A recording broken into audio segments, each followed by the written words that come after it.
Houston, if you're ready, we'll maneuver.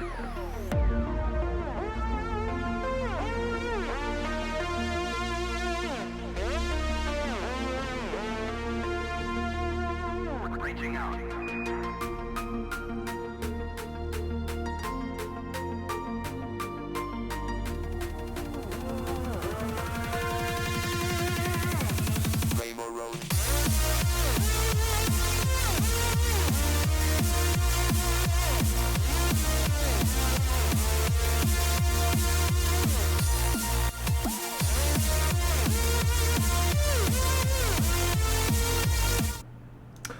Hello and welcome everybody to the Academy Gaming Weekly number 26. I'm Storm and back with me again this week is Hurix for another lovely week of the Academy Gaming Tournament. How are you doing tonight, man? Good as always, man. I hear you're not doing too well though this time around. Yeah, I've got a bit of a sickness coming down with something here. So we'll see how it all goes tonight. I'll try my best. I'm going to try my best to make sure I mute when I have a coughing attack. So if you guys happen to hear it, my apologies. We'll try our best to kind of get around that. But anyhow, we are in our 26th week. That means you guys can donate to the prize pool tonight, $1 for free. Exclamation point Matcherino in Twitch chat. Use the coupon code AGOW26 to go ahead and do that, guys, if you have not already done that. I believe we have plenty of those codes out there, so go ahead and get that done. Goes directly to all the players. Our first matchup is going to be Hammers Esports up against Elements. Elements, don't know anyone on this team, but Hammers back at it again this week. And, taking that round of 16 match fairly swiftly, Hurix. And then we're going to see them here in the round of 8 on Numbani, Kings Row, and Gibraltar, potentially, if we hit it. So, looking forward to seeing them in this new meta. What are your thoughts on the changes so far, man? I mean, we've seen a lot of different changes that teams have been trying so far. I think everything's still a little bit in flux up until probably yesterday, where people got to see what was going on over in the OG and Apex tournament. I think that we're going to be seeing a little bit more Diva today. Aside from that, I still think that people are going to be siding with triple tank, maybe experimenting with some of the other options for DPS, but primarily that being soldier. But aside from that, I think a lot should stay mostly the same, at least in the capacity of a tournament setting. Yeah, that's certainly true, and still evolving, of course. But about ready to get into our first round of 8 match right now, as again this week features Kungarna in the top half and Hammers in the bottom half. And if we can expect anything, it's probably those two moving into the finals. But Who knows? Maybe we'll have an upset or two come around here in the round of 8 or semifinals. Just waiting on these teams to let me know that they're ready to go. Get into our first matchup of the evening here. I'm trying to see if I feel like I'm forgetting something, but I don't believe I am. Looks like both teams are ready to go. Get over to Numbani right away here, as I always love Numbani. Always love seeing Hammers play, and good to see him right away once again here.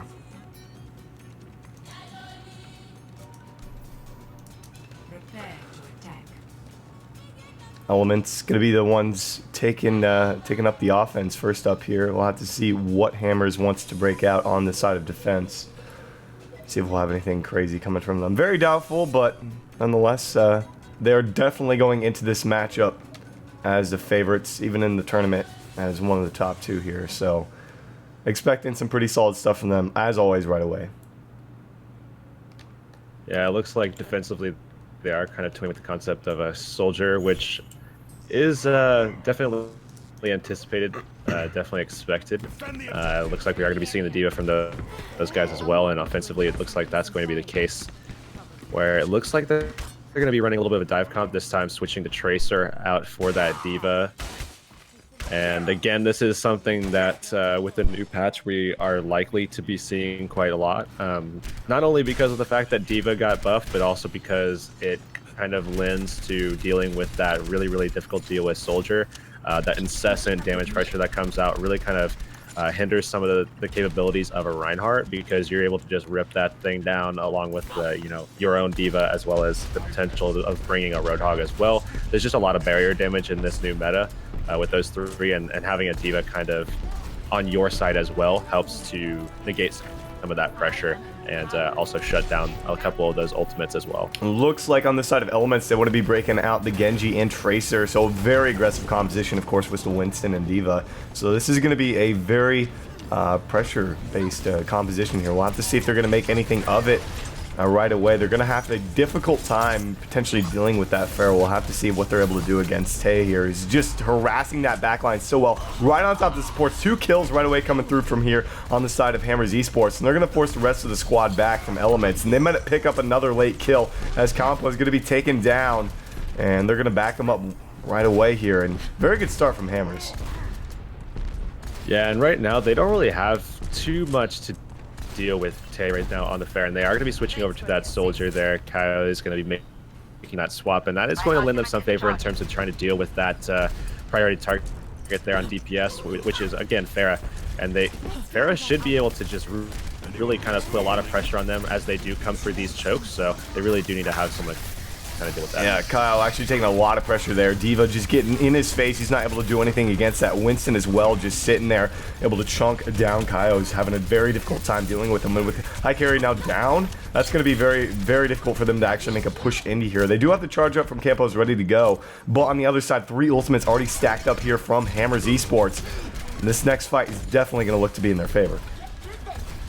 Yeah, and that barrage is at the ready there with Tay, and he's just basically waiting for that opportunity, kind of biding his time right now. They want to definitely get that diva out of mech if possible, so that defense matrix isn't available for them. Until then, they're just going to be doing some poke damage, gathering up some more defense bolts, and just kind of biding their time once again. Yeah, and it was Tay who found the pick there, and Ikari just keeps going in alone. He's down by the bottom side, expecting his team, who's all in the upper half here in the stairs, looking to make a push in. They just cannot get past Tay, and he still hasn't even used that barrage. Going to be empowered as well, and maybe even Fire might even want to charge him up. We'll have to see if that's going to be the case, but they're going to have all 6 ults up here on the side of the defense, as the offense are going to be charged up, ready to go as well. It's going to be a brawl to the death here. We'll have to see who's going to be coming out with those first couple of picks. There's the attack visor coming down from Newmarket, picks up a kill right away. Barrage out from Tay, picks up 3 kills in the process, and they are going to melt them here. They still got 3 ultimates left for this next fight.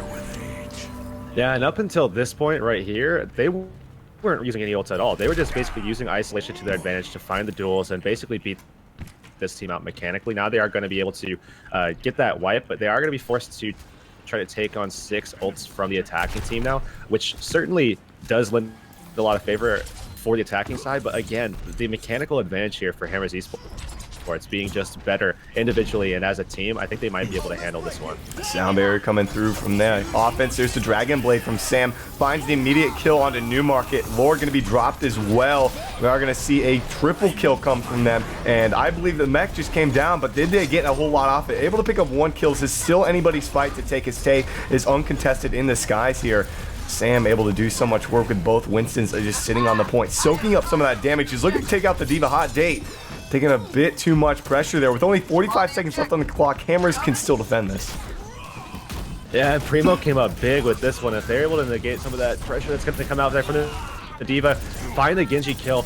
All they need to do is swipe up this D.Va, and they should be able to clean this one up. And Primo coming up big in that one to sustain that one out. Hold out that 1v3 long enough for his team to just rotate back into that fight. And now they can just pressure him if they so choose to do that, as with only 20 seconds left on the clock, no ultimates for either side. Of course, it's taking so much longer now to actually get those charged up, so doubtful we'll see any for this next fight on the side of the offense. But Fire going to have his ready to go, ready to charge someone up, whoever's that going to be. But Kyle going to get the oh man, it's going to be Tay that's charged up, finds the pick onto the 76, and now they have nothing to deal with the barrage. He's going to be taken down. Oh my goodness, Tay and the rest of the crew able to clean him up. Hurix and Hammers Esports with a very impressive hold here on Numbani. Yeah, the fact that they were able to outlast that 6-man ult push, I mean, that speaks volumes, at least in my opinion, about the disparity between these two teams right here. And again, just a testament to how far Hammers Esports has come in such a short time. It seems like, well, it seems like it's been a short time, but it has been a couple of months now that these guys have been together. But nonetheless, picking up Primo is really kind of found a rhythm for himself here, and definitely came up big in that last matchup there, being on the Winston, just kind of holding on to that 1v3 scenario just long enough again for his team to come in and then provide support, and then, you know, make those rotations back into the fight from that spawn. And yeah, it looks like they were able to clean it up, but nonetheless, they do have an opportunity here to just close this map up. All they have to do is cap the first point, given the fact that we know these guys are very, very good offensively. I imagine they're going to be able to pull this off, and hopefully for their future in the rest of the tournament tonight, they're going to be able to pull it off without a hitch and make it look easy. But we'll have to see what happens. Yeah, that's certainly true. I mean, a very good defense from Hammers Esports is a little unlike them. So we'll have to see if they're able to keep it up here on offense and come up with a 1-0 lead in this series,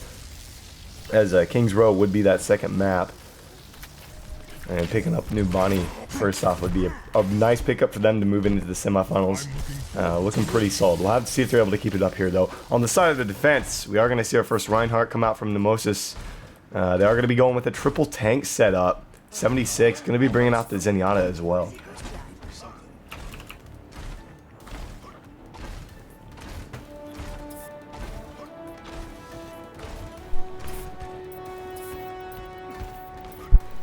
All right, we'll have to see what they're able to do. Newmarket is going to be breaking out the Genji for the first time today.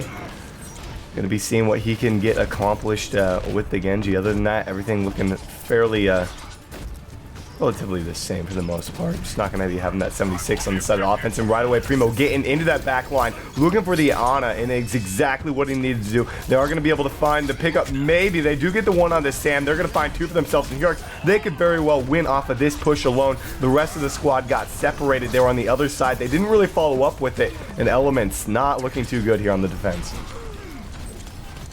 Yeah, it looks like they are going to be able to clean up pretty easily here. Primo's getting dangerously low, but he is going to be able to find that support from the Mercy, and they're just going to go ahead and zone off this Soldier, and that's all they need to do to basically accomplish this final task of getting everybody on the point and just, again, zoning everybody off. Mercy has that res available. They're kind of dropping people a little bit here, but if anything goes awry, they could just go with Fire on that Mercy. Oh, that's going to be... Get that quick resurrect. I mean, that D.Va's the last thing even in the area. The Reinhardt's going to be able to get there, so is Zen and Zarya, but I don't think they're going to be lasting too much longer. Barrage ready to go here from Tay, and they're just going to clean it up with the Dragon Blade as well. Hammers Esports with that 1-0 lead now. A swift victory over Elements before we head over to Kings Row.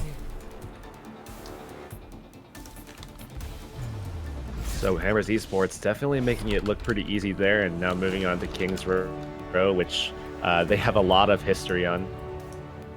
And definitely from last week especially.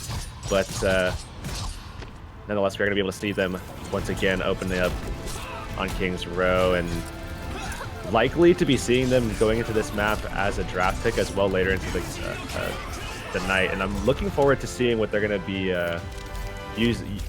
basically utilizing here as hero picks, because a lot has changed obviously since the patch has come out, and I'm curious to see how they have adapted on a map that we've seen them very consistently picking and being on and competing on, especially against Kungarna, who's on that upper side of the bracket that they could potentially see in the finals if both teams wind up making it. That's certainly true. We are having a little bit of a lag on your side of the Discord, so we're going to be swapping, I believe, over to another platform here in just a moment. I'm going to make sure we don't have that anymore, but very solid opening game from from Hammers Esports rather, and heading over to King's Row. I'm pretty much going to be expecting the similar result, to be honest. I didn't really expect Elements to be able to come into this one and be able to take down Hammers, but nonetheless, we will just get started in just a moment here. And something to think about, Hammers Esports, you know, it's what, 3 weeks in a row now they played Kungarna and lost to them. Well, they played Kungarna, I believe, on Friday as well and lost 2-1 here at XO. And that was in the Cow League Open, I believe. If I'm not mistaken, that was it. And I'm expecting I'm wondering if tonight could be the night. I believe it could be their 6th time in a row playing them. We'll have to see. But I think we're just give me one moment here, and we can head over to another place here in just a second.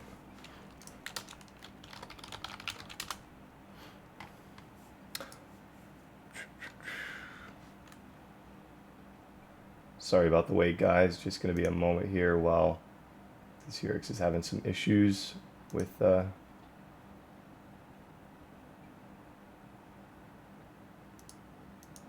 Discord. Oh man.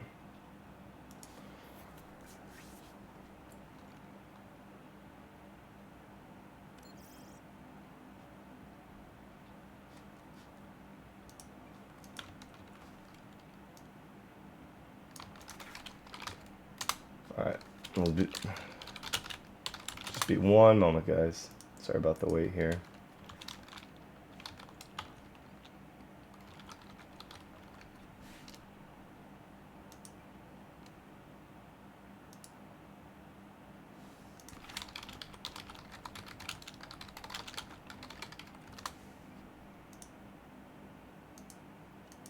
Alright, is this better? Is this better? I can't hear you or anything, man. Not sure if Urix is here. No, it's good. No, it's good. we're good? Good. Yep. Much better? Yep. Alright, that's good to hear. Hopefully we don't get disturbed in here. Alright, so I believe they're ready to go here on King's Row. What do you think about Hammers moving over to King's Row now after that pretty dominant performance on that first map? I think their chances are pretty good here to just close this one out. I mean, obviously, I don't want to just, you know, count anybody out here, especially a team that definitely has some pretty solid guys on their roster. It's just Hammers as a team, not basically as individuals and as a team, I just think is more seasoned. I think they're mechanically stronger. I think they're more cohesive as a unit, and it's not often you typically see or you say that about Hammers Esports, especially when you talk about, you know, defensive strategy and all that kind of stuff. But definitely, I think Hammers is far and away a better team at this stage than their opponent here. But I'm just more curious to see what they're going to be trying to pull off in this map, and it looks like Hot Date actually on a Torbjorn right now. Very doubtful. 40 seconds left. I mean, he definitely could just turn this one back around. Looks like that's going to be the case here before he makes the move. We are going to see Primo back on the Reinhardt, though. Kind of expected here, but we'll have to see. Honestly, the real question is, what does Elements want to swap up here? Because what they didn't really have anything going for them in that last match on Numbani, and honestly, I couldn't see them really changing anything up to be able to get past Hammers. But because it's not like they ran anything crazy by any means. But looks like Sam wants to continue with the Genji as Hot Date went over to Zarya. They're going to be taking out the triple tank setup as well, from what we saw in the defense from Elements just a moment ago on Bonnie. So going to be starting up here, and triple tank coming out from both sides. A little bit as anticipated, but they are going to have to try to deal with this Winston. And once again, this Winston just jumping straight into the back line, going to get dealt with as Hammers Esports just very convincingly just pulls back and deals with that threat. And they are going to be able to wipe this one up with relative ease. Very nice defensive hold here for Hammers Esports. They almost had Primo down very early on there. They hit him with the bot grenade that came out from San, and they just weren't quite able to find the damage behind the shield. Too much follow-up from Hammers Esports. Very solid hold indeed coming out from them right away. As Newmarket sitting in the back on 76 here. We'll have to see if they're going to be able to make any adjustments. User was moved out of your channel. Yeah, it looks like we are going to be seeing Winston here trying to take a sight line. It looks like he's just going to run straight at the tank, which, I mean, they need to find someone to deal with the threat that is Newmarket on this soldier. He's essentially just sitting here and attacking whoever he wants from this insulated position here in the back, and no one is putting any pressure on him of any kind. And now he's going to take that duel against the other soldier and win that one out. But nonetheless, if he's not pressured, they're just going to keep winning these fights defensively. Sam just going to be dropped there, and they're pretty much just staggering them all over the place. And they're still trying to move in here. That's just baffling right now. Still trying to move in, even though they lost the majority of their initiation, even though Winston's down. They're going to continue to lose these guys. Primo actually going to be dropped. This is a good opportunity now. If they can back up for a moment, Primo's got a farther spawn. They can actually try and get something off of this. There's a Graviton Surge coming through from Hot Date. What can they really get off of it right now? There's a self-destruct. Picks up a triple kill with this self-destruct, and that's going to end the hopes coming through from that push from Elements. Yeah, it's kind of unfortunate here for Hammers, who has had a little bit of a struggle here trying to contend with teams who have very, very good ult economy and a good handle on when to use ultimates, because they wound up just wasting their Ana ult there when Taeyeon was able to get that clear. They wound up nano boosting up Newmarket, who he didn't need it at the time, and it would have been nice to have it in this fight here. Attack visor coming down from Newmarket. Sam still ready to go with his. He's yet to make a move in, and they lose High Carry and Sand. So Soundbearer, I'm not sure about that one, but Fire was taken down. So this is a bit of a tough situation here. They are able to get somebody down. They got Fire out of the fight, but they lost too many guys early on. Sam going to be dropped way in the back line. That's huge. Minute 30 on the clock. They just keep losing people. They don't have any real initiation here. Yeah, and again, if Hammers Esports is going to be able to manage a first point hold here, I imagine they're just going to, again, be able to do exactly what they did on New Bonnie, which is just roll through that first point with relative ease, and we are seeing them get very aggressive here. They do have no ults right now, but if they find these picks early, they might be able to turn this one around. And there's a self-destruct coming through from Kaio. Can they get anything off of it? That's the real question. It looks like they should be able to force him back and finally get a point on the board for themselves in this, for the first time actually, in this series here with that push. Good Graviton Surge came through from Nilmosis and follow-up, but they're going to look to contest potentially. They are on the point right now. I'm not sure they're going to be able to get anything off it. Not going to be the case. This Newmarket is dropped, and Hammers Esports just forced to back off of this one.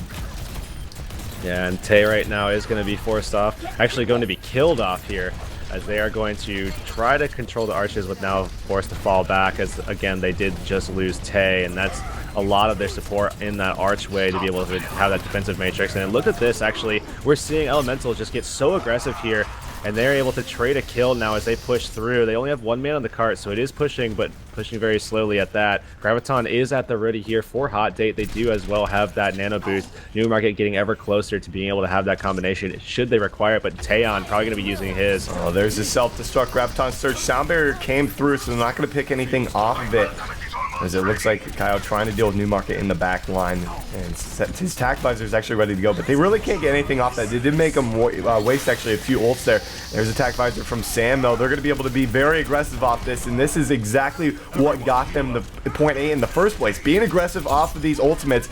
But Hammer's going to battle back, find the kills, and they're actually going to be able to wipe them off this Yerks.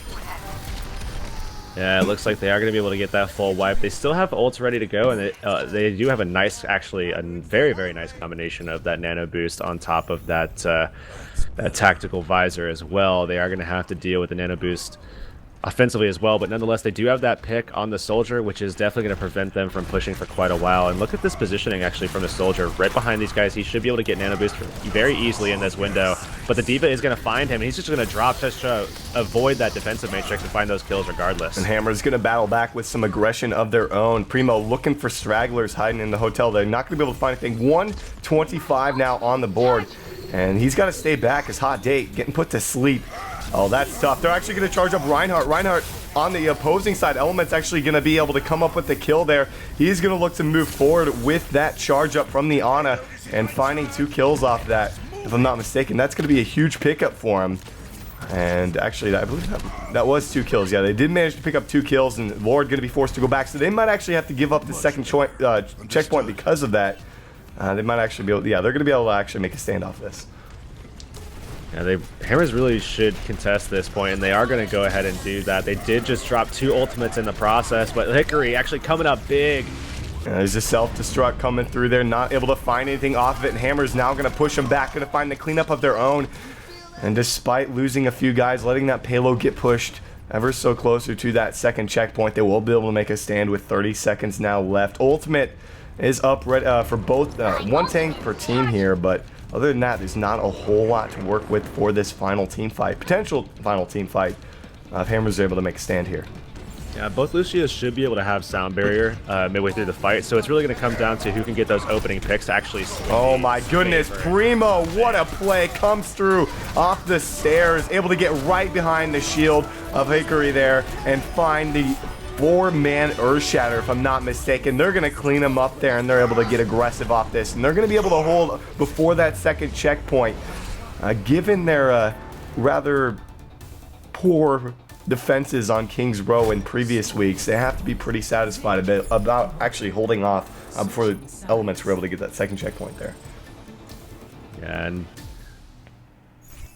definitely a couple mistakes defensively, but certainly better than the previous weeks, it seems. And given the fact that it is a new meta and everything, I feel like it's definitely got to build some confidence there for Hammers Esports, who definitely need it defensively, at least in my opinion, based off of past experiences when we've seen them especially.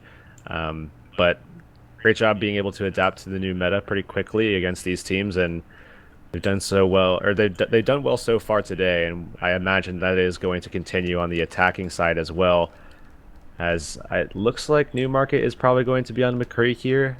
Defensively, it looks like they haven't quite decided what they want to do yet, and they might switch things around. Hickory is on Roadhog right now, so perhaps a little bit of a changing of the roles.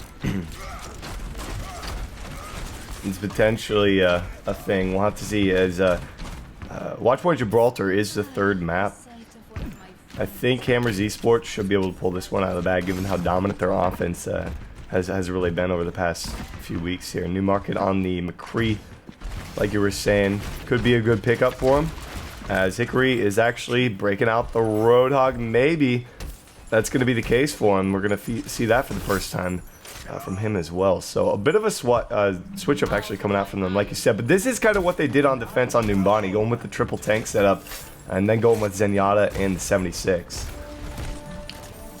They're going to be making that swap over to the D.Va, so they are going to be going for that triple tank setup there, with the DPS actually Newmarket going to be on McCree as opposed to Soldier, which is what I would have expected, although McCree is certainly still very, very strong in this meta, so it's definitely a very, very strong comp for these guys, and they are going to be rotating back around, and this is such a great startup from them. I love to see Hammers with this setup.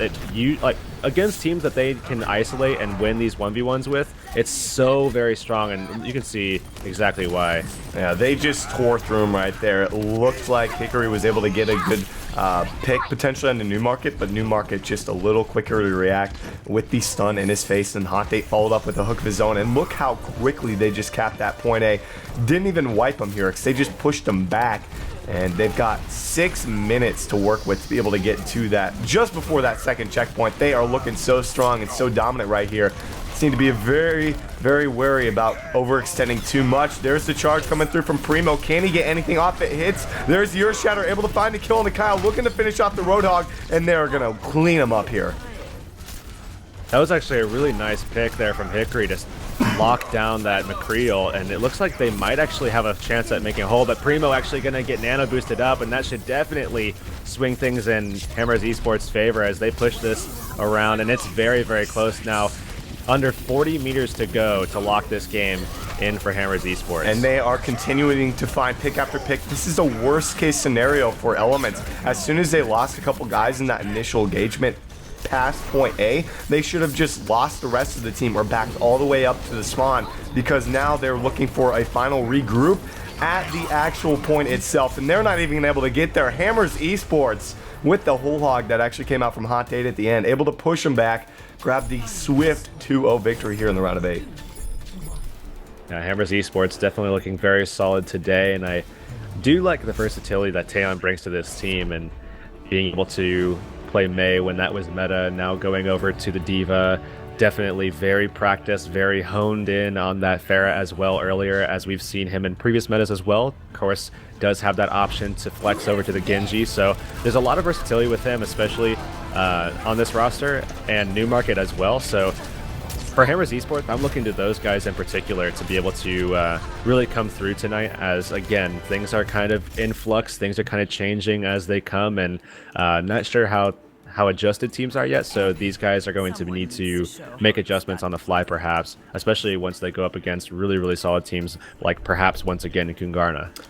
That's certainly true. Just looking at the bracket, I mean, Hammer is going to be moving into the semifinals, taking on either Zenith or Pizza Milk Tea. Interesting, they took out Zookeeper as a team we've seen in AG for quite some time now, but like you said, very solid performance coming through from the side of Hammers Esports right there, and potentially going to be seeing them in a matchup with Kungarna later down the line here, as that is a matchup we are definitely used to seeing every single week. Guys, we're going to head to a short break. When we're back, we'll have your semifinal matchup. Don't go anywhere.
understand.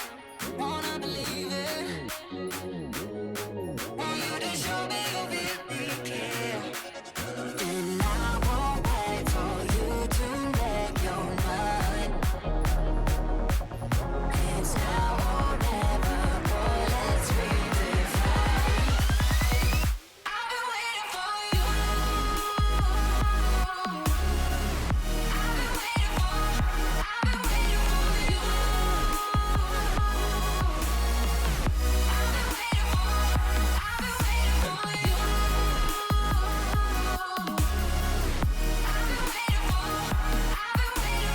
you.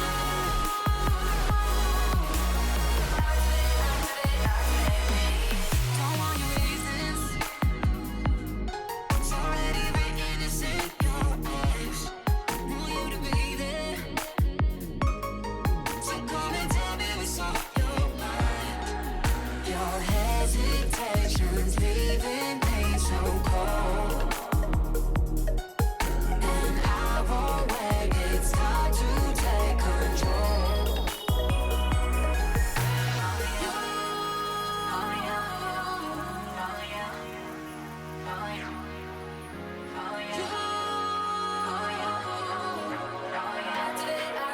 Activate me.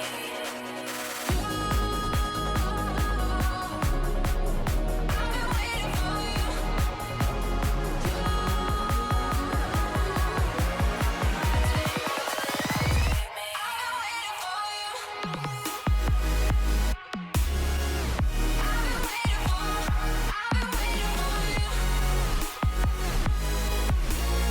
I've been waiting for you.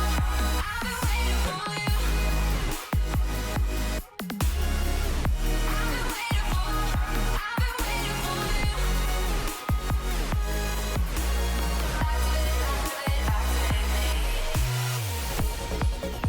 Cause you can't ignore, cause you can't ignore me. Cause you can't ignore, cause you can't let go away. Cause you can't ignore, cause you can't ignore me. Cause you can't ignore, cause you can't ignore me. Cause you can't ignore, cause you can't let go away. Cause you can't ignore, cause you can't ignore me. Activate me. Activate me.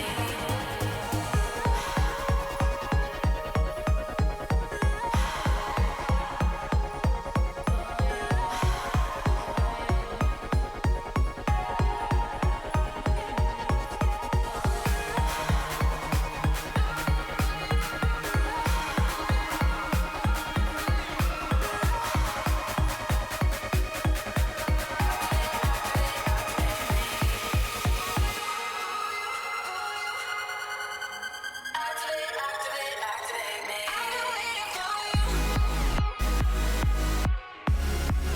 I've been waiting for you. I've been waiting for you. I've been waiting for you. I've been waiting for you. I've been waiting for you. I've been waiting for you. Activate me.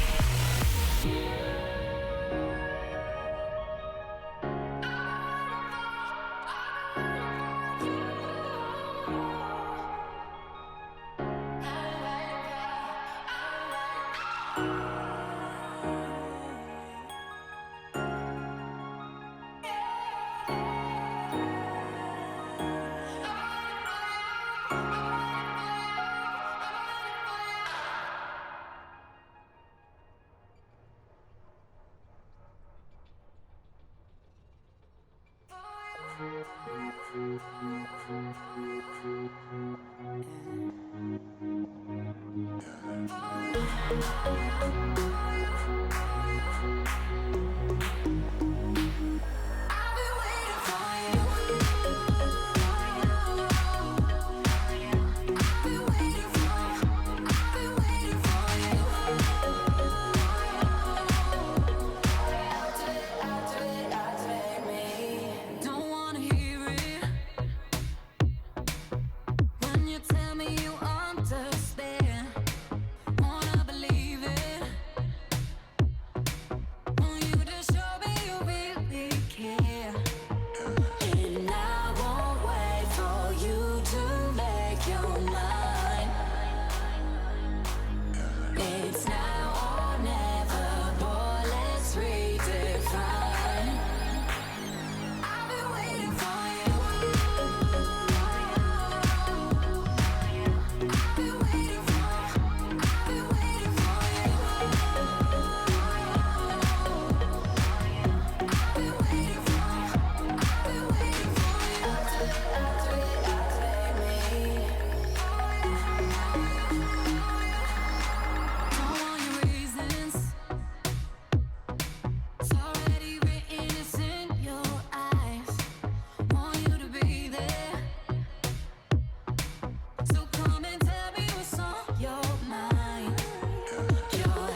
control.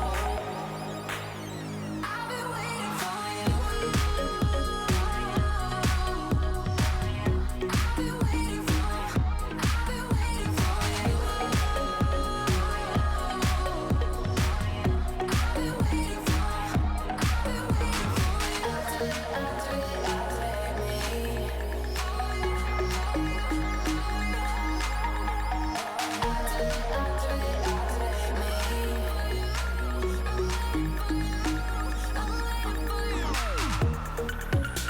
Cause you can't ignore, cause you can't ignore me. Cause you can't ignore, cause you can't look away. Cause you can't ignore, cause you can't ignore me.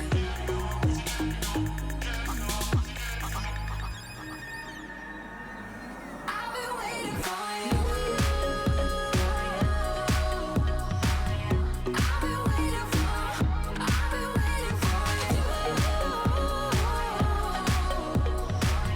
I've been waiting for I'm waiting for you.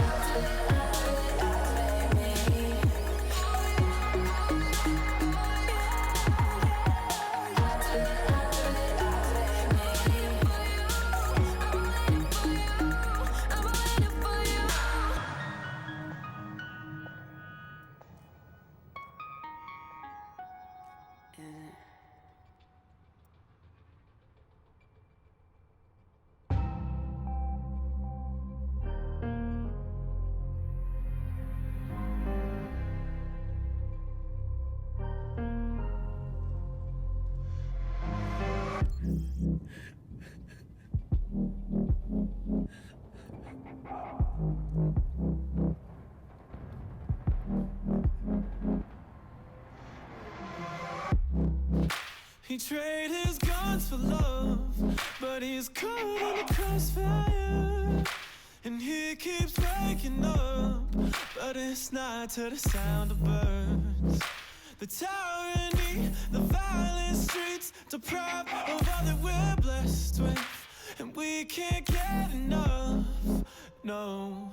Heaven, if you sent us down, so we could build a playground for the sinners to play as saints. You'd be so proud of what we made. I hope you got some beds around, cause you're the only refuge now. For every mother, every child, every brother that's caught in the crossfire, that's caught in the crossfire.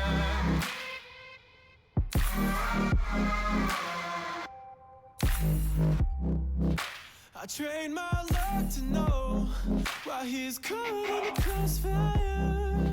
And now I'm here waking up to the sun and the sound of birds. Society's anxiety deprives of all that we're blessed with.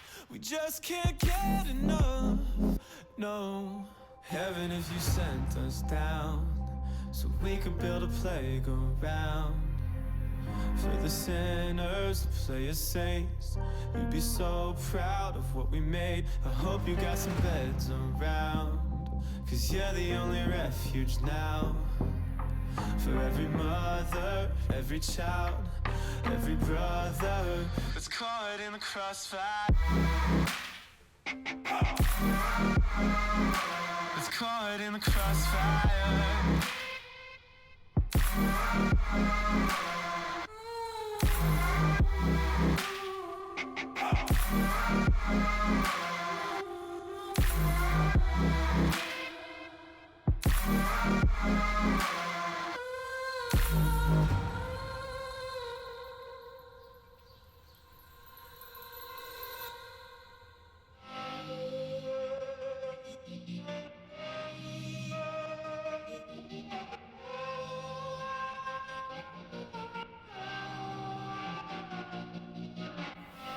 Can I trust what I'm given?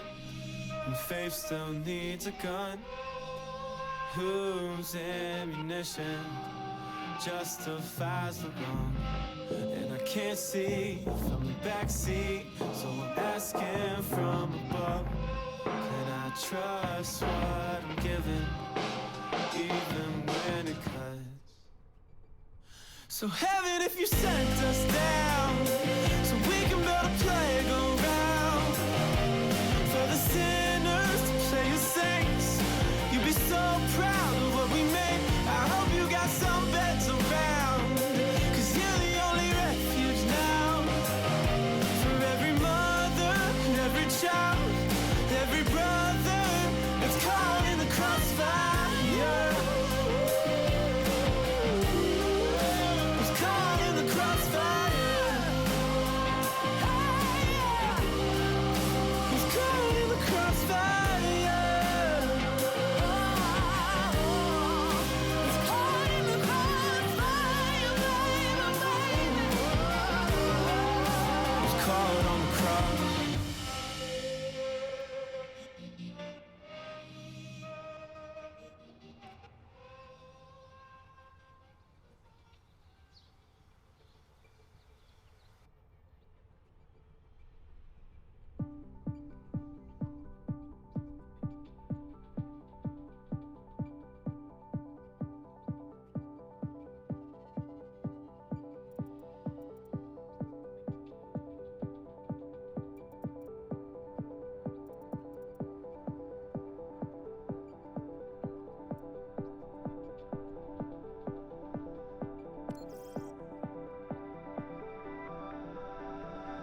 Stay closer, melt your heart out now. 'Cause I'm a snow ghost, and you're fire. Welcome back, everybody, to the Academy Gaming Weekly number 26. We are ready to get into our semifinal matchup between Hammers Esports and Pizza Milk Tea. That is going to be a mouthful to say every single time here. These guys coming in semifinals, taking down a Zookeepers. Didn't expect that to happen, but making it here. And honestly, I think we're going to have a good set on our hands here. Yeah, I think this one is going to be a little bit closer than the last one. I still expect Hammers Esports to come through victorious, but curious to see what's going to come out in the map pooling. Again, I do expect Hammers Esports to likely pick what we're used to seeing them pick, which is the kind of like the vanilla payload maps, just to kind of flaunt their prowess on those maps against a team that I think they're probably better than at this stage. So we'll have to see what they wind up going with on both sides, actually. Yeah, that's certainly true. And if you're just joining us, Hammers Esports had a pretty swift 2-0 in the round of 8. And going up against Pizza Milk Tea here, this should be pretty exciting. Looks like they're about ready to go with the draft. Just going to double check that it's actually started, and it looks like that's the case. So we're going to take a peek at it. What's going to be going down here? And as you said, something we expect kind of from Hammers Esports to get rid of those King of the Hill maps.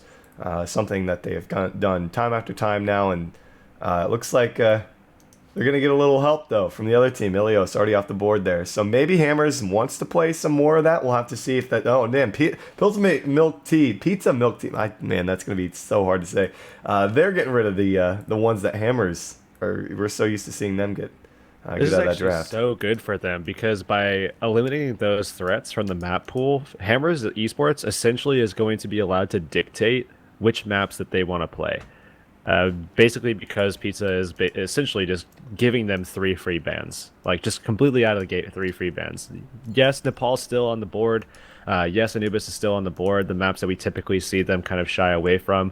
But at some point, I imagine that we will be seeing those banned out, and we'll likely be seeing Dorado, Gibraltar, Hollywood, and Kings Row as the final 4, and it will likely be Hollywood, Kings Row, the maps that we see up first too, just depending on Pizza Milk Tea at this point, at least in my opinion. And there goes the Nepal. So pretty standard top 4, I'd have to say, as it looks like we're going to be seeing Hollywood, Kings Row, and Dorado in this best of 3 matchup.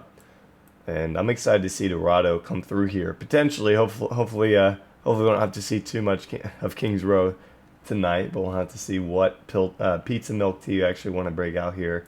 And like you said, Hammers just able to get that kind of map pool they wanted to, especially with all 3 of those King of the Hill maps just banned right away by the opposing team. And Dorado going to be that 3rd map. Yeah, I imagine. Yeah, I was about to say. I imagine they're going to want to go with Kings Row first. They already have practice on it today. They played it in the last round that we saw them in. It's one of their more practice maps. It's one of the maps that they feel very confident on. It's one of the maps that they were actually able to take off of Kungarna last week, actually. So this is actually a map that they feel really good on. I imagine that they want to get at least some momentum in this series by going into a map that they have performed well on in the past and even recently as a couple of minutes ago, actually. So, I mean, this is a good pick for them, for Hammers Esports to come out. And then going into the next map, I imagine that they'll win this one, and then they'll be able to go into the next map, Hollywood, where they still perform quite well, but if that doesn't go as well, they still have Dorado. So, I mean, all three of these maps are very, very good for Hammers Esports. We'll have to see what comes out from Pizza Milk Tea, but if I'm on Hammers Esports right now, I'm feeling very, very confident about moving on to the finals. Well, it looks like we are going to be starting up here, heading over right away to Kings Row. It's going to be Hammers Esports on defense first up here. We actually, like you said, just saw them here on Kings Row just a moment ago against Elements, and they had a pretty successful defense. A little, kind of a mishap, a mistake or two coming through on that point A that they probably could have avoided. But gonna have I think a bit more of a challenge up against Pizza here, and I doubt they're going to be able to kind of hold that point A as long as they did in that round of 8 matchup. So we'll have to see what kind of strategy they want to break out here. I imagine something extremely similar, if not the exact same thing to what we saw earlier. So the real question is, what can we expect from a team we haven't seen, Pizza Milk Tea? Yeah, I'm definitely looking to Inarashi as their highest skill rating player, I think, on the team, with a lot, I would say, a little bit more distinction than the rest of the players on the team. I'm not too sure about the entire roster, but just looking from stats based on, the actual competitive queues, which is all I have to draw on at the moment, which usually isn't much, but looking at that, I'd be looking to him to see what he's going to be doing in order to dictate how this DPS race is going to go. It looks like right now he's on the Sombra, which we haven't seen so far in an AG, I believe. I don't think we have seen that at all. No, we haven't. We haven't seen Sombra yet, so it could be a first. Very doubtful, though. He's going to be making the swap over to the D.Va, so none of that just yet, as we'll see that triple tank setup come out actually from both sides here. Zenyatta on the offense coming through from forward, and right away they're going to get a very aggressive. We'll have to see if they're going to be making a push to the point right off of this, as we do see the Reinhardt start to duke it out. Primo getting a little dangerously low there, needs to be careful, as we are going to see that D.Va get into the backline onto Newmarket. He's going to get some help from Tay, though, and his self-sustain. Ooh, nice shield from the Zarya. So they've got a lot of coordination. We see there's a charge coming through there from Hayes, able to find the kill to Primo. A very strong start coming through here on the side of Pizza. And a great job there from Inarashi. He is continuously just jumping onto Newmarket, applying pressure, and forcing him to take these very, very close fights. And granted, yes, Taeyeon coming over and making those rotations over to kind of support him, very, very nice. But actually, Nanobu's going to come out, and we are going to be seeing the Soldier ult up as well. Gets hit by the Biotic Grenade, though, and is going to get shut down. Nonetheless, Hammers Esports, very good opportunity here to clean this one up. Self-destruct coming through there. Huge Earth Shatter, gonna seal it for him. Oh my goodness, the Earth Shatter made it. They could not do anything. That was clutch from Hayes. And didn't look like that Biotic Grenade from Fire able to get anything done. So a solid push right away from Pizza Milk Tea. Couldn't ask for a better start to this game. Yeah, and they did exactly what the last team was not able to accomplish.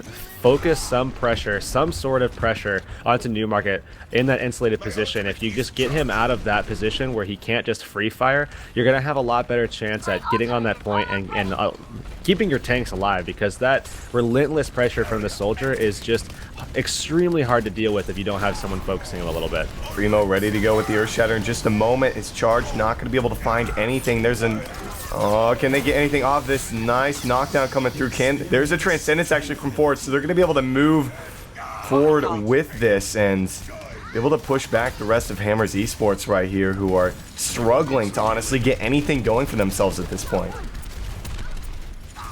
Yeah, and these guys are forced back now. Newmarket very, very low with Hot Date And Toe as well at about 50% and getting focus healed by the fire there just enough to keep him alive here, and they need to get up there to try to contest this point, and they are going to be able to do it. Last time they were successful. They do have a good amount of ults here to try to pull this one off, but the Graviton actually coming out from both.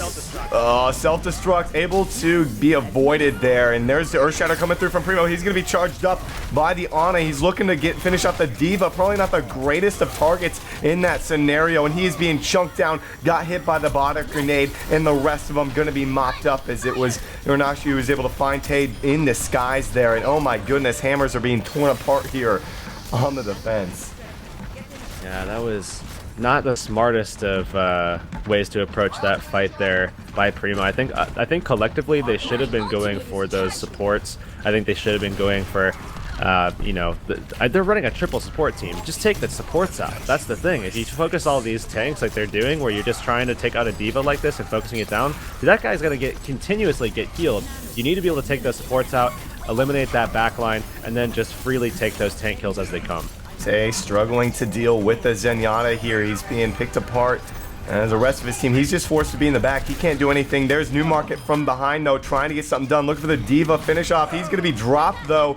D.Va able to get back into the mech, and the rest of Hammer is going to be forced to regroup right now. Still so much time on that clock. Such a great push. Primo going to be dropped immediately, hit with the bottom grenade. There's the Graviton Surge coming through. Barrage is out there for Tay. Can he get anything off? It's self-destruct coming through. That's going to be able to find the kill along with Hayes onto fire, and I think they're going to be able to mop the rest of them up. Maybe they can make a stand with Hot Date still in the area, but Soundbarrier coming through on the side of the offense.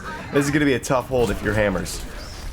Yeah, if I'm Hammers right now, I'd be looking at trying to get into a 2-2-2 setup here with the Reaper, and then as well as someone that can kind of flank and deal with these backline. That's this triple backline setup. You know, Taeyon right now is on the D.Va here, and I definitely like that, but I would even consider having him making the swap with Hot Date, and then having him go over to that Genji or something like that. Someone to put pressure on that backline so that you can kind of dissipate some of that pressure coming in from those three supports, and some of the support that's coming in as well. Newmarket gonna get picked off inside of his own ult, but it's gonna take Lucio in the process. And they're looking to be a little aggressive off of this. There's the whole hawk from Hot Date trying to force him back even more as the D.Va able to soak up some of that pressure, but it looks like Goliath was there, able to get some damage in behind, finish him off. Nice sleep dart coming through from Fire, but is it enough to hold him off? I don't think they're going to be able to get anything off this year. They were able to hold off for just a moment there, but I believe the rest of the Pizza Squad able to come through big here. There's the self-destruct, not going to be able to find anything. D.Va going to be dropped around the payload anyways, and they're once again going to try and hold on to this as long as they can. They bought themselves some time, and that's what it's all about at this point. Yeah, Primo, it looks to be like the only guy left up there. Nanabu's going to come out just as the same time, actually. Graviton comes out there for Pizza, and Maddox once again just coming alive in this matchup here, finding kill after kill. He's all over this feed right now, and it looks like they're going to be able to push this one through. And that's going to be the seal the deal push as 2:25 remaining there, as Pizza able to pretty much run over Hammers up until the end. And Hammers, they bought themselves at least 2 minutes with that hold that looked like they were going to fail here. So they have to be pretty satisfied about that, but they're going to have a powerful push here on offense. Oh man, what really kind of scares me here for Hammers, and it looks like Newmarket actually, I think we're gonna have to go for a pause as Newmarket just yeah, he needs to restart his PC, so I imagine he'll be back very shortly. But nonetheless, one thing that scares me actually for Hammers Esports, as I was saying, was that the entire time we saw Pizza running a composition that was 3 tank, 3 support. And not once did we see Hammers Esports adapting to that at the rate that we're used to seeing Hammers Esports adapt to compositions, at least, in a way that was able to allow them to freely kind of break up that 3-man backline, those very, very squishy targets in the back that are basically just asking to be picked, and then having something to kind of very easily deal with that pressure that could come from the tanks as well. So I do like the concept of having a Reaper, certainly a Roadhog as well. Like having those shotguns is definitely really good to have in that sense. But the big pickup that I was looking for, at least personally, was having someone like a Genji, which we know Tay is very, very good on, to be able to use him in that role to just kind of shut down that backline freely. I mean, there's really not too much pressure that he would have to deal with. I mean, he can deal with the Zen. As long as he doesn't get sleep darted, he should be able to deal with the Ana. And then the Lucio obviously is just typically a free kill anyways for Genji. So as long as he can get in and you know, put some pressure on those guys, force them to be disallowed to actually just directly support the priority target, which is typically D.Va for Hammers Esports, it seemed.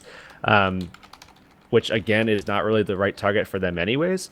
I think that they would have found a lot more success defensively, but nonetheless, it looks like they weren't able to do that, and because of that, they did allow them to go the entire route of the King's Row map, and 2:25 left on the time bank is certainly enough time for them to actually get that first point once again if they manage to do it in the first 1 or 2 pushes. So Hammers Esports defensively kind of, I gotta say, kind of disappointing once again, but nonetheless, they do have an opportunity here once again to shine offensively, which we've seen time and time again. And I hope that next time on defense, if we do see them running the same composition, which on defense actually, Pizza on defense is actually running once again. So at this point, I think if they see this, Taeyeon should be like, okay, I know what to do here. Make that swap. You know, go for a Reaper, go for a Roadhog, something like that to deal with those tanks as well. And they should be able to just directly counter this one out. Well, I am just dealing with a couple things as well as we wait for him to get back into this. So it shouldn't be too long, guys. Just give him a few more minutes to restart his stuff and get into this one. But not really sure. I mean, this is the first time we heard of Pizza Milk Tea, man, and they're showing Hammers Esports how it's done on the offense. I'm really curious to see how their defense performs, though. Yeah, the good thing about this triple tank, triple support setup here is they're going to have a lot of sustainability. They're going to be able to kind of elongate these fights for quite a long time. They don't have that Roadhog. Don't expect quick kills from them, but do expect that if Hammers is able to get around like we've seen them do, even without that Genji pick, and take those kills on the supports, I think that their Hammers Esports is going to be very, very successful, despite the fact that we are probably not going to be seeing them go with that aggressive style that I think will be more successful for them. But if we do see a very, very positionally solid defensive side actually from Pizza, where they're able to protect their supports and their supports are able to fall back into that back hotel kind of room instead of going through arches where Hammers Esports typically kind of zones people out there, then I think we're going to be seeing Pizza actually do quite a good defensive hold if they're able to adapt in that way. Looks like is he back? It looks like he is back online. So hopefully he is back here, Yerk. So yeah, I just saw him log in. He did join the game, so seems like we're good to go.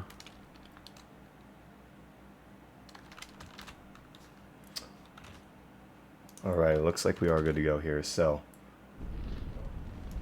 getting back into this. And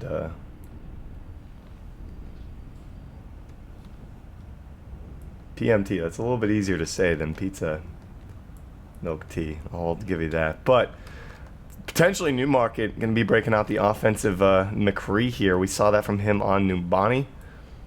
How do you think that's going to be faring? I mean, his 76 kind of got shut down there. Yeah, that's the thing about D.Va. The big reason why, well, there's 2 reasons why you bring D.Va right now. It is not only is it very strong by itself. I mean, the defense matrix is very strong. The speed boost that it got in the latest patch is definitely a big buff to D.Va.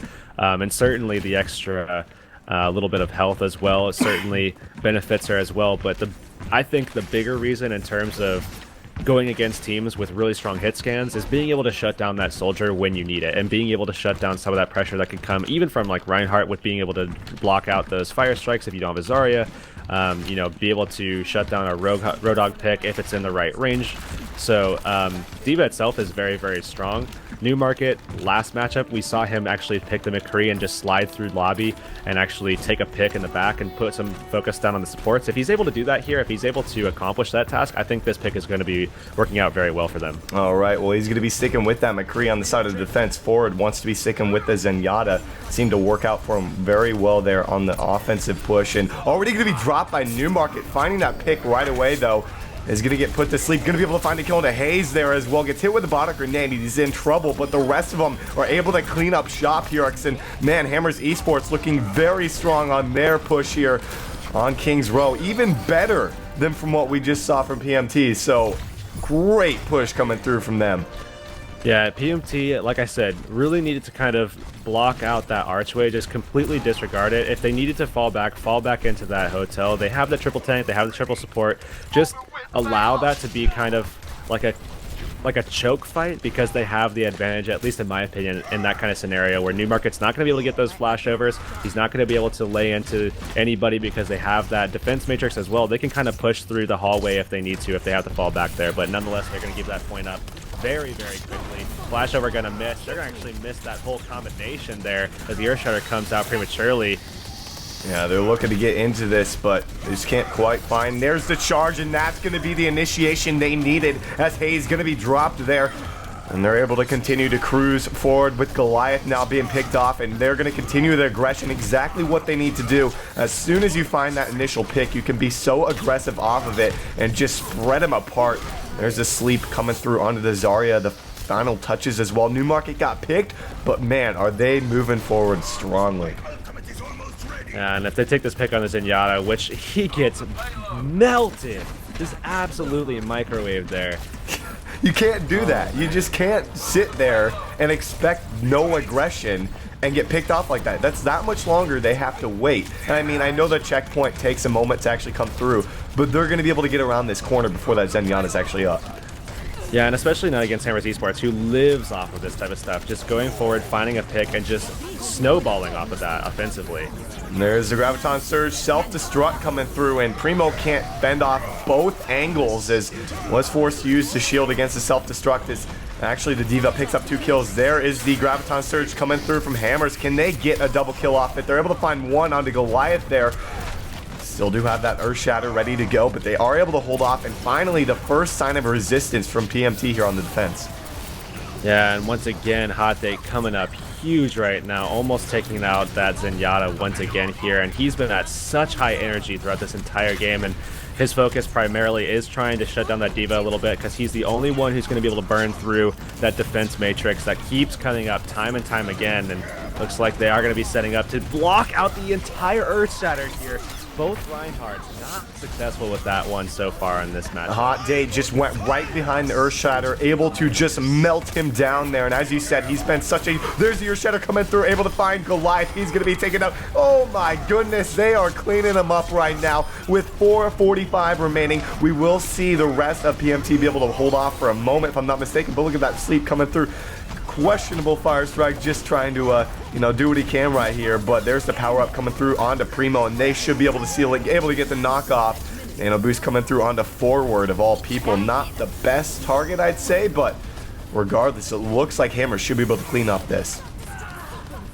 Yeah, kill after kill after kill. Tay on Newmarket going to solidify that one, and 420 XD LOL on the clock here.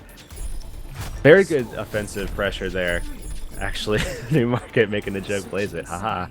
But again, very good offensive pressure there coming out from Hammers Esports. And we see that, again, time after time from these guys. The bigger problem is their defensive side, and we'll have to see if they're able to hold out that first point this time around. They did good for a little bit here. They were able to hold that first push for a little while, but they came right back through on the second one and just took advantage.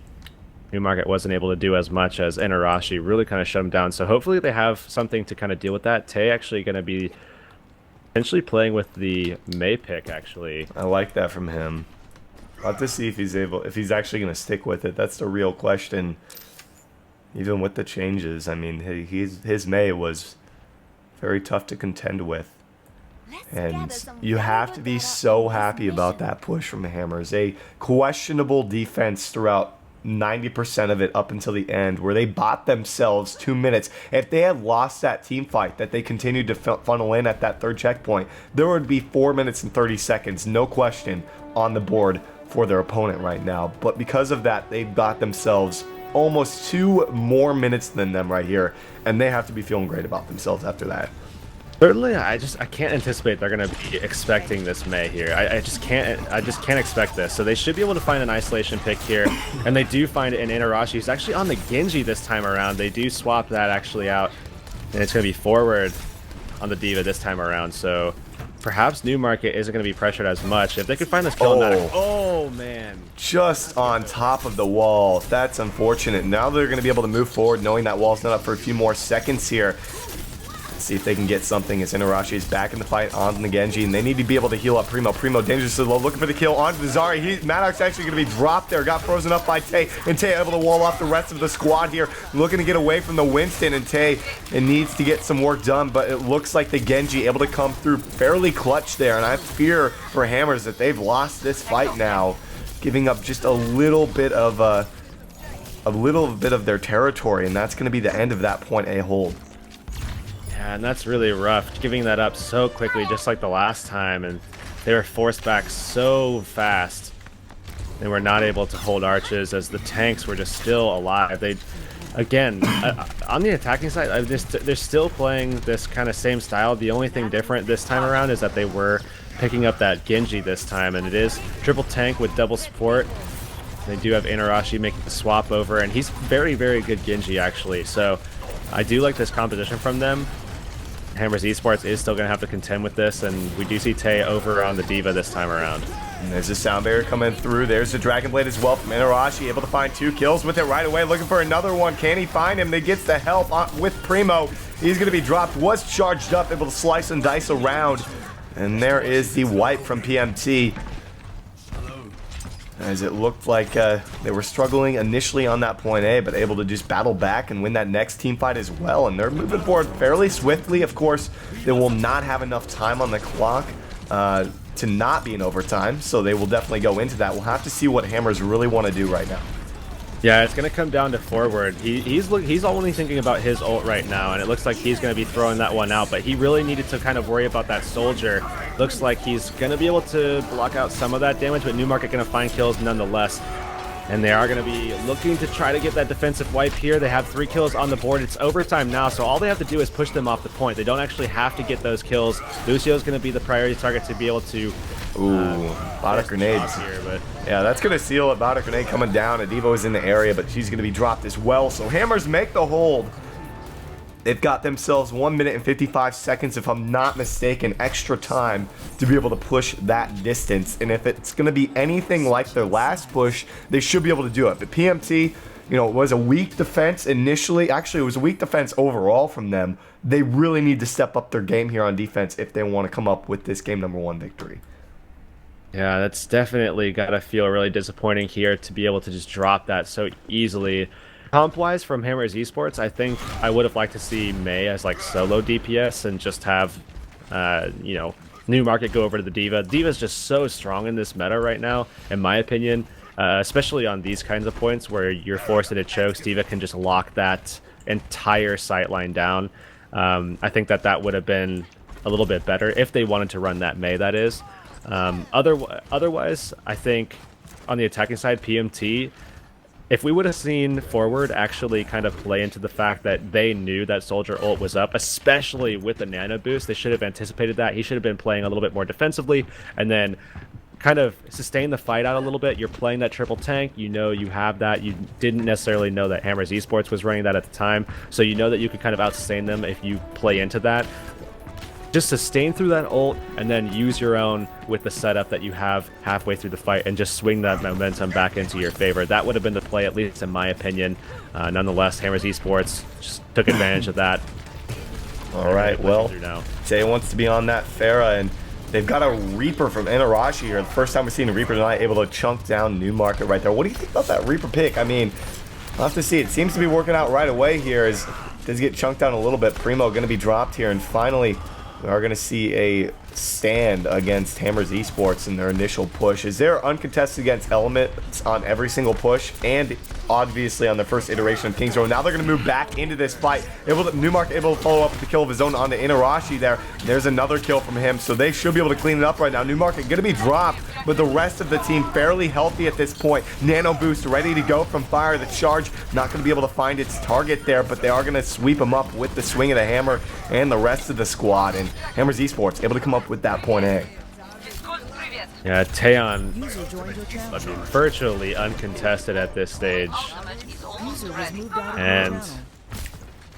it does look like they did make a switch over here. Inarashi now on the McCree here, and they're actually going with double hit scan here forward, making the swap over to that soldier. Taeyon gonna be trying to just go with the barrage. I imagine after he uses that, he'll probably swap off, as he doesn't have that Mercy direct support, so he is gonna be pretty vulnerable here. It's gonna come down to positioning to see if he's gonna outlast that barrage that's gonna be thrown out. That's certainly true, and we see forward up there. Looking for that high ground. Earthshatter coming through, able to find it's Mark, finding the kills with the help of the barrage, and Tay cleans them up right now. And they're able to find this, you know, just the remaining remnants here of the Pizza squad, and that, honestly, that should seal it. They're going to be staggered to get back here. Look, 3 ultimates still ready to go. Hot Take can zone him out with the Graviton Surge. That's probably what he's going to do right here. Get put to sleep, though.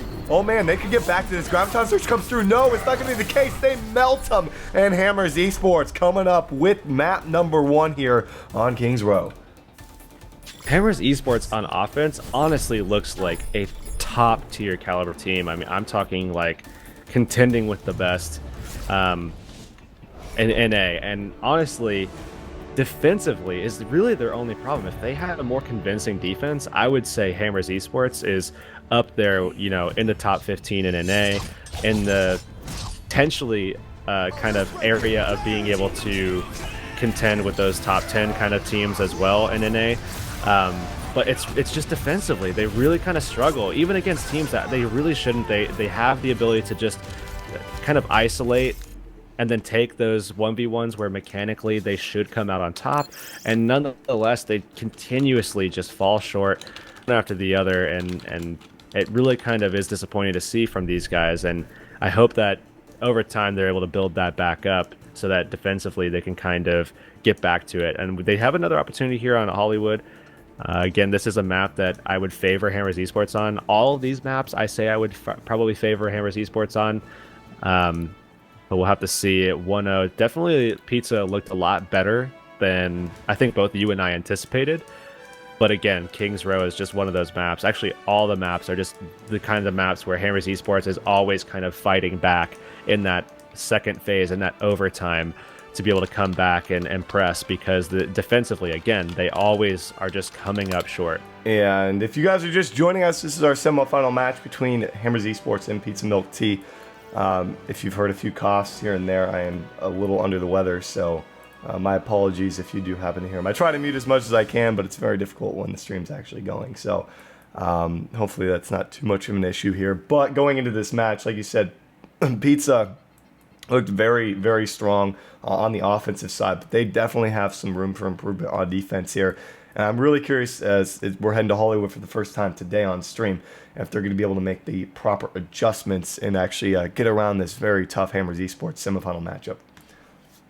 I'm curious what Hammers Esports is going to be running. We saw PMT actually kind of toying with a triple tank, triple support. We saw them actually swap Inarashi back over towards that flex CPS role where he was playing that Genji. And again, very, very solid on the Genji. It worked out very well for them and allowed them to actually push in overtime with only 2 minutes, almost to that second checkpoint. So really worked out well for them. I imagine they're going to be going between one or the other there, going with triple tank probably throughout, and then toying with Inarashi on different DPS like Reaper, Genji, and potentially just having him actually go over to the Diva again and maybe going with that triple tank, triple support. We'll have to see. But Hammers Esports is the one that I'm more curious about, because as they're up 1-0 in the series, as I would favor them in this matchup, I'm thinking forward in their future. You know, what kind of things are we going to expect from them actually in a potential final where they could, again, see that rematch against Kungarna, which is what I'm really looking forward to. We've been kind of talking about this narrative all night, it seems, and It seems like we kind of do this every week All too, month. because We've been talking about this all month. it's the matchup that we see the most often in the finals, and it's very consistent. Both teams very strong, and so far Hammers Esports just hasn't been able to figure them out.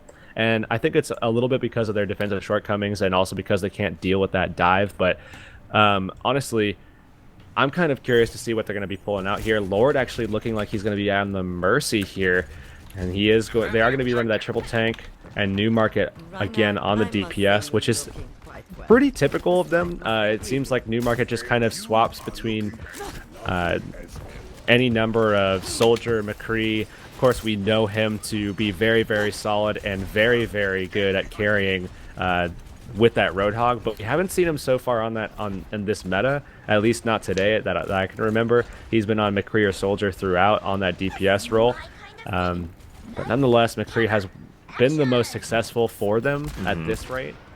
So yeah, that's certainly true. And honestly, like, if you're PMT right now, you got to be thinking, all right, we're really solid on offense, but defense, we got to break something out different. Of course, focus on what's going on right now with this with this push. Do the best they can with this, but they need to be changing something up on defense because it is not working against Hammers, and that was clearly evident on King's Row here. So we're going to see Inarashi back on the Genji. Let's see what he can make of it right away here. Yeah, look at the positioning actually here from Hammers Esports, and already Primo going to be able to find that charge. This should completely dissipate this offensive push here that we're going to be seeing from PMT. They're going to be forced back. Actually, with the mech going down as well, this is huge actually for Hammers Esports defensively, because now they can basically just wait this one out. D.Va without a mech is essentially useless on attacking side. He's not going to be able to spam through if Hammers Esports positions themselves correctly to actually get that ult back up. And Primo gets slept, but is going to be I don't know about that one from Goliath. I think that was a prime opportunity. The rest of the squad was there. D.Va was almost coming back. He could have let him sleep for as long as they could. They could have came around the front side, looked for a charge from Hayes, honestly, and then got the powder grenade onto him.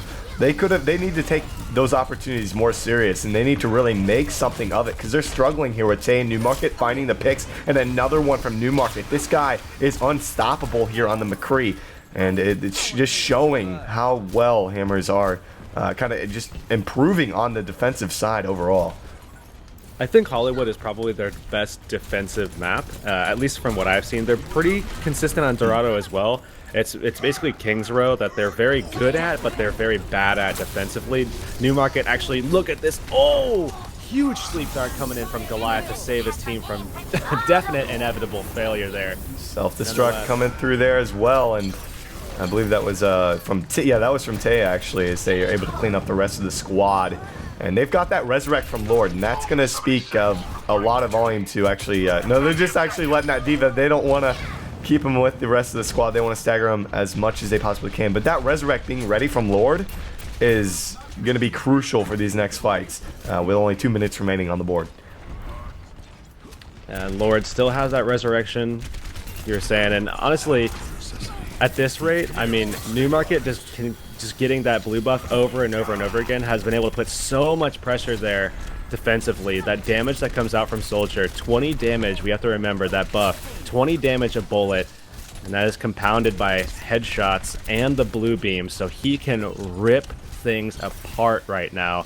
And on top of that, again, that resurrect utility is going to come up big defensively should they need it. And that's a big thing for them, because typically when they wipe, they do kind of wipe around the same time and around the same area. So having the ability to go ahead with that resurrect and bring that momentum back in their favor should lend to their ability to actually hold this one out with only a minute left. Yeah, I mean, I just said 2 minutes ago, or not even 2 minutes ago, at the 2 minute mark, they were ready to go, and they can't get any initiation whatsoever. They just wasted an entire minute, and they made the swap forward over to the McCree here, but they lose a single guy. They got to reset once again. They aren't going to get a whole lot really done. There's a Graviton Surge coming through. What's going to happen off of it? Oh my goodness, huge body grenade connecting from fire that just allows them to tear it up there with New Market and Hot Date. Of course, they used an ultimate or two in that fight, but it's going to be pretty even across the board for this final push coming out here from Pizza. Now, I'm not sure why they went over to that double hit scan setup, Inarashi and forward. I mean, I definitely like the fact that you can bring the D.Va into the table but it doesn't look like they're going to try to take advantage of that. They do have, again, that double hit scan setup, which really favors the ability to just kind of pepper them and just go for a slow push tactic. But right now, it looks like they're just trying to get in your face, get very aggressive, waterfall down, which doesn't really lend to the capabilities that those two heroes have. There's the sound barrier Earthshatter coming out from both Reinhardts there. There's the follow-up. Hayes picks up a kill, picks up 2 for himself, as it looks like Lord is ready to go. Lord's going for the 4-man res, gets 4 of them back up, if I'm not mistaken, maybe even all 5 there. Tay's got the self-destruct ready to go. He's going to drop it out. Can they get anything off it? They're looking, oh, he picks up a kill with the help of Primo, gets another one, and this could do it for Hammers, who come up huge thanks to Lord on that Mercy there. Makes the swap over to the Lucio to get back in time, and Hurix, they did it. Despite a solid last push from Pizza, you gotta account for the Mercy, who didn't use a res all game long up until that point. Yeah, and that was a great job from Lord to be able to hide out there and make that play and shift the momentum back in his team's favor. And also Tay, who just forced the positioning from Pizza. Actually, when they were attacking, they were forced to scatter out. They were able to take those isolated picks as soon as he actually went with that self-destruct. So great job from them to be able to find those kills, and I like that from them. Looks like Tay actually going to be switching over to the Pharah here, which we've been seeing him on. And Arashi going to be on the Soldier, though, and if we see Forward go to that McCree, Tay is going to have to kind of worry about that. We already seen PMT with that double hit scan setup, not only on Hollywood here on this map, but also on Kings Row as well on defense. Didn't work out for them yet so far, but Tay does need to kind of be mindful of that they do have the ability to pick that one up should it be required of them. And if Tay actually finds a little bit of success here, I imagine they're going to be swapping to it. But honestly, they don't really have a lot of time to do that. Obviously, Itarashi already on the Soldier. I don't really think that they're going to be swapping Forward from D.Va, which is great at stalling, over to something like a McCree when they are only really going to be doing that in a stall situation. So I think, honestly, at this stage, it is actually kind of smart for Taeyeon to be on the Pharah, should they have the momentum going into this fight. But it's really going to come down to Newmarket finding these kills on the back line, like Bino there on the Mercy. Or Bino. Bino? No? Bino.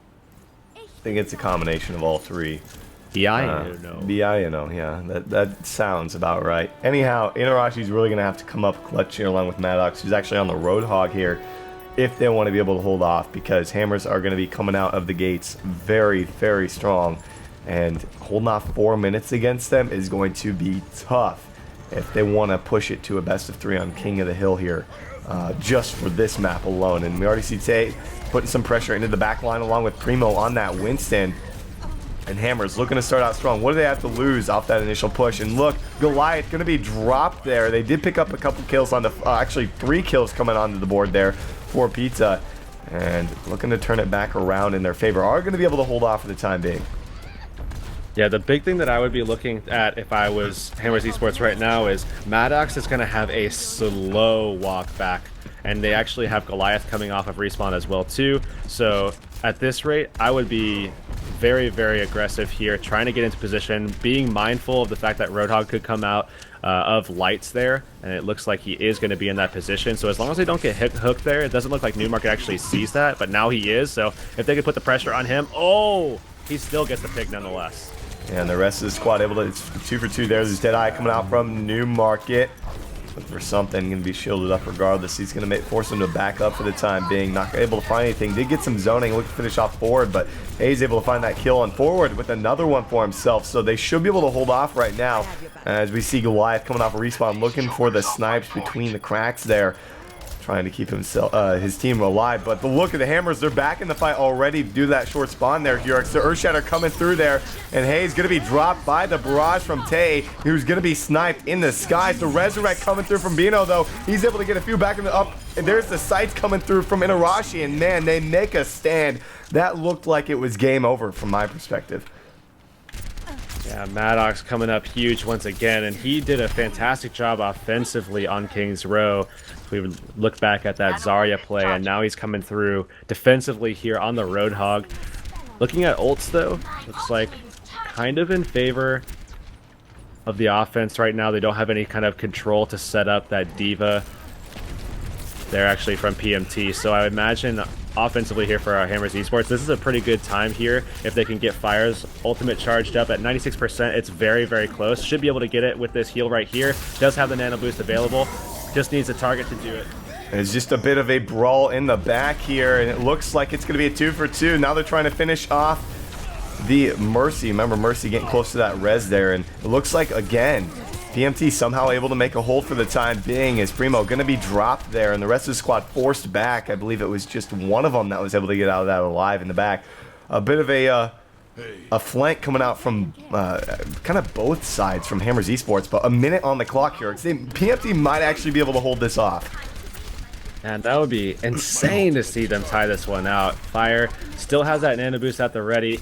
Could go for that here, but in danger of getting picked, and actually does get picked there. Inarashi gonna find that kill, so now they have to wait even longer because that nano boost is gonna be pretty much required for them to actually open this site up. That could have been 2 pushes for them, and maybe even 3, and add that with Fire coming off respawn now, they've got 1, maybe 2, depending upon the length of this fight. It could be even staggered at that, so 2 to 2 in terms of ultimates, but Bino gonna have his Resurrect ready to go, so he has to be a primary target for Newmarket, who is of course now on that Soldier 76 Graviton Surge. There is gonna come out there on the side of Hammers. Earthshatter coming down, they find 2 kills. Remember, Bino sitting in the back right here. They do not see him, ready to get the res. Sees 1, sees 2, can he get any more? The whole log's out. Only gets 1 off of the res though.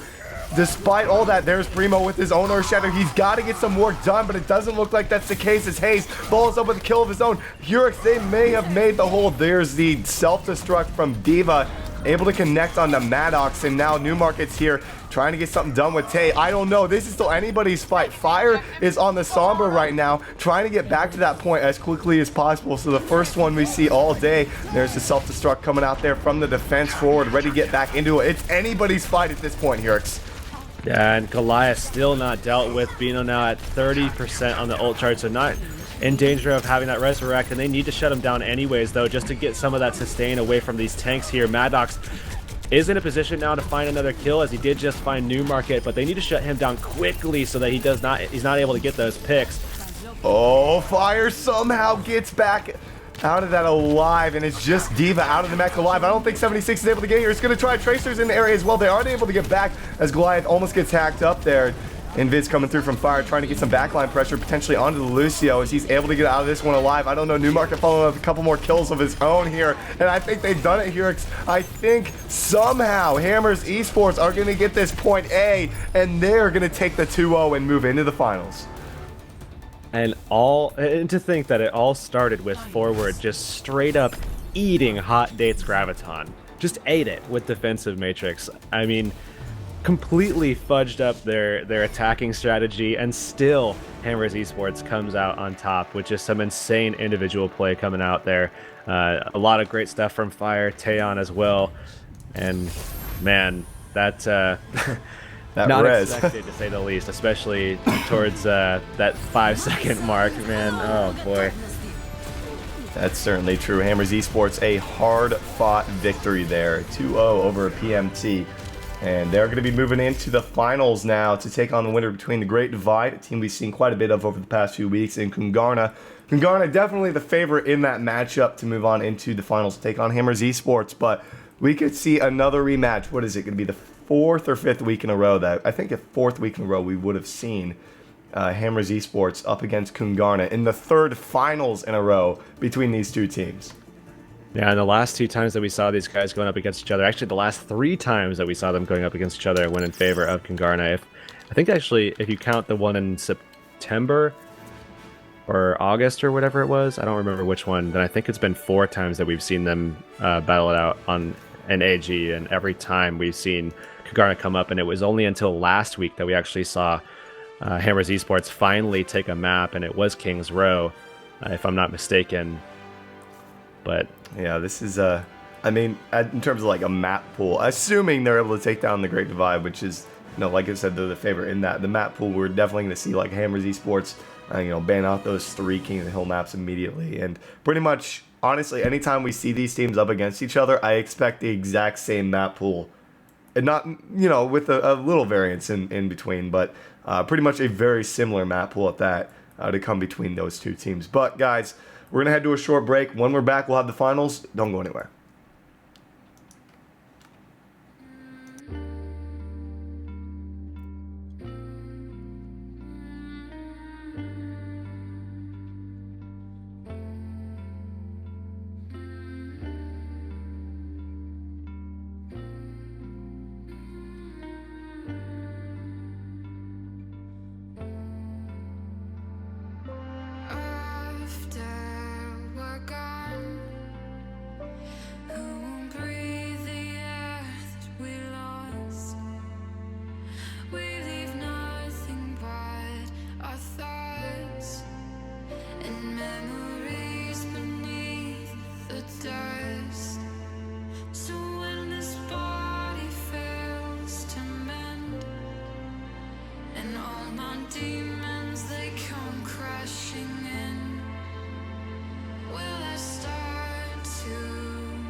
Welcome back, everybody, to the Academy Gaming Weekly number 26. And what do you know?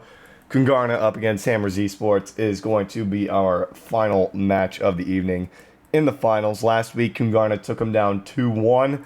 That's the most recent result we have from AG. And I believe Kungarna took them down on Friday as well in the Cal League Open 2-1. So, Hammers coming into this as the underdog. Kungarna with a bit of an upper hand here. What are you thinking about this matchup? As you are muted. Oh man. All right. At this rate, it looks like I would probably go with Kungarna, but the thing that's interesting about this matchup is that Kungarna historically has always kind of ridden on the fact that Baby Bay and Michael were very, very consistent with the dive comp, and they were very, very good with their aggression, their ability to just go in there and really kind of take down those supports. But this is a different meta, man. I don't know if that's going to work out for them necessarily. I haven't seen it. I haven't seen any teams actually try to do that again. And that's just what Kungarna has been doing historically against Hammers Esports. I want to give a quick shout out to Mo, who was a little upset with us. We didn't notice enough of his boops last time around, so we're going to focus on him a little bit tonight because, you know, it's all about the players. It's all about them with this tournament here in AG Weekly. So I just want to give a quick shout out to Mo for all the wonderful boops he was able to accomplish last week as well. But Kungarna still, at least in my opinion, for this matchup against Hammers Esports, is really all about the dive. Really all about that hyper aggression that we see from guys like Michael, especially. It's going to be a question of if it's going to work out in this new kind of meta where you see a lot of the divas, you see a lot of that sustained kind of style. Hot Date more than likely going to be on the Zarya. So I'm concerned on whether or not Kungarna is going to be able to still contend, but Kungarna, very strong team nonetheless, mechanically very, very solid. So I expect they have something to be able to kind of contest that or be able to deal with that they've already adapted.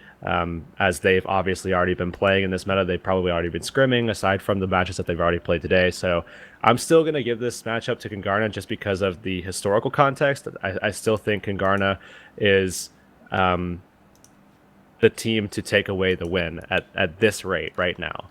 Well, taking a look at the draft, Hammers wasn't even forced to ban out two of those King of the Hill maps, as Kungarna doesn't even want to be playing those, it seems. So we're down to Kings Row is actually off the board there, first banned by Kungarna. So we're down to Temple, Dorado, Watchpoint, Hollywood. So I'm expecting Temple to be out of the map pool in just a second here, as we might get to see Gibraltar for the first time on stream as well, should that go through.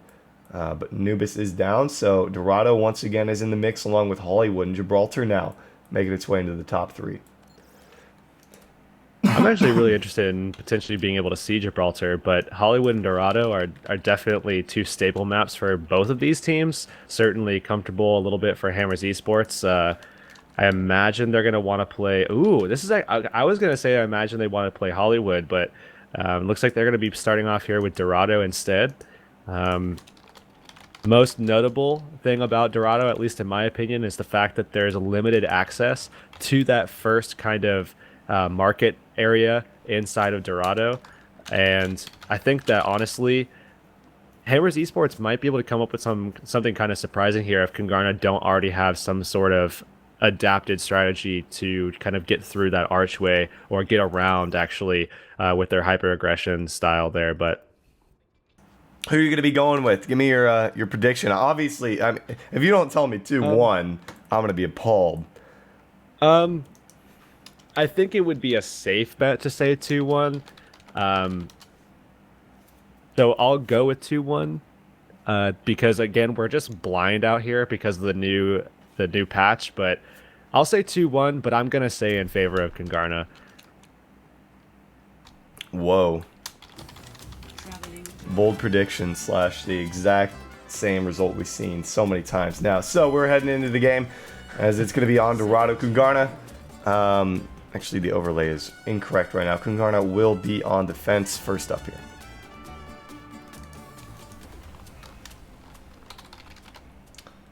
So I make this swap. There we go. Alright, now everything's good to go. And we get to see Hammer's powerful offense up first right away.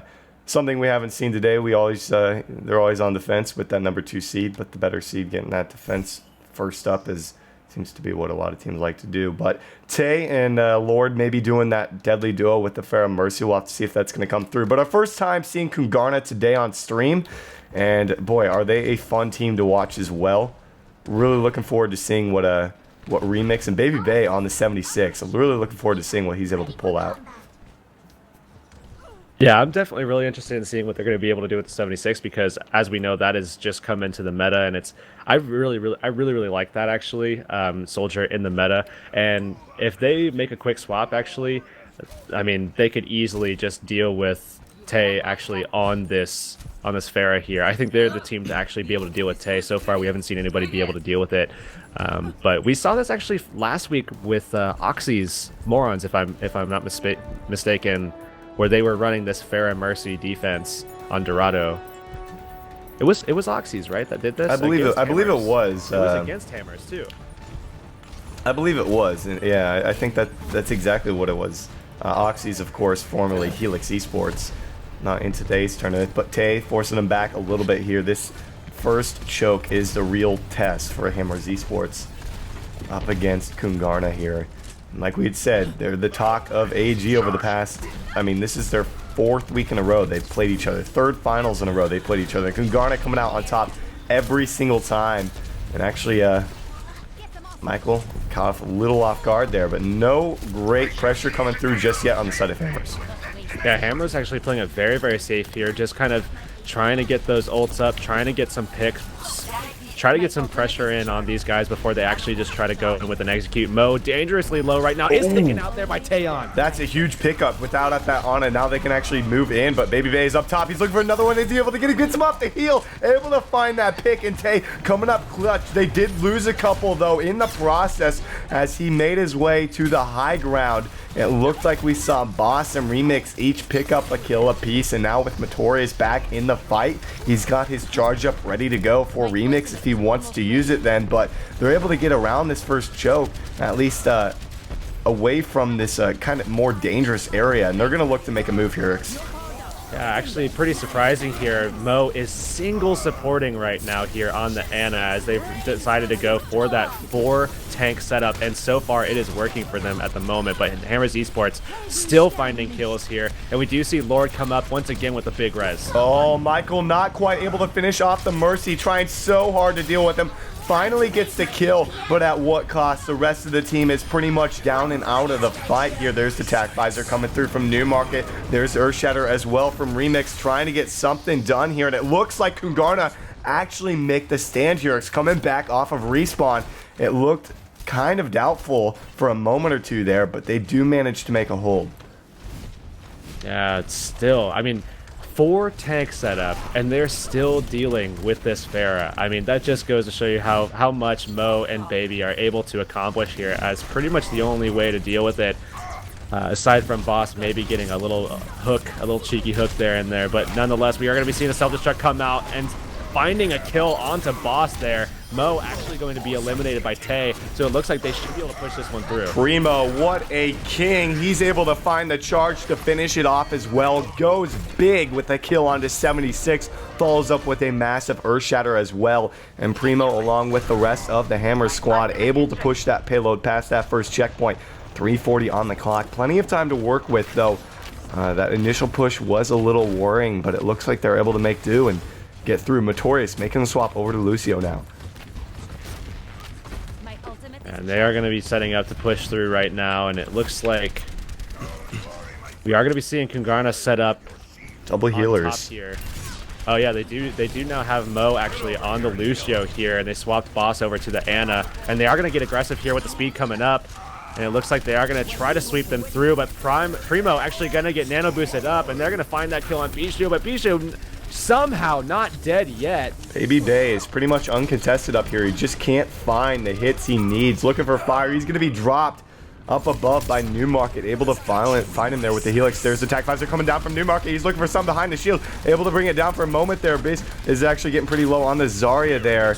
And they're able to force him all the way back. Hurix and now Ana rejoining the mix. They're not able to get that checkpoint without a bit of contention here, but if they can come up with a kill on the Ana, that would be huge. Boss dangerously low, able to keep himself up there. There's attack visor now from Baby, who's coming around the backside. Graviton Surge to help him out, and that should wipe him if I'm not mistaken. Tay with a nice hook, but it doesn't matter. He's able to keep himself up with that self-sustain, and thanks to the Ana and Lucio. And Kungarna make a hold here after what looked like they were kind of crumbling. 2 minutes left on the time bank right now, and it looks like they are pretty healthy.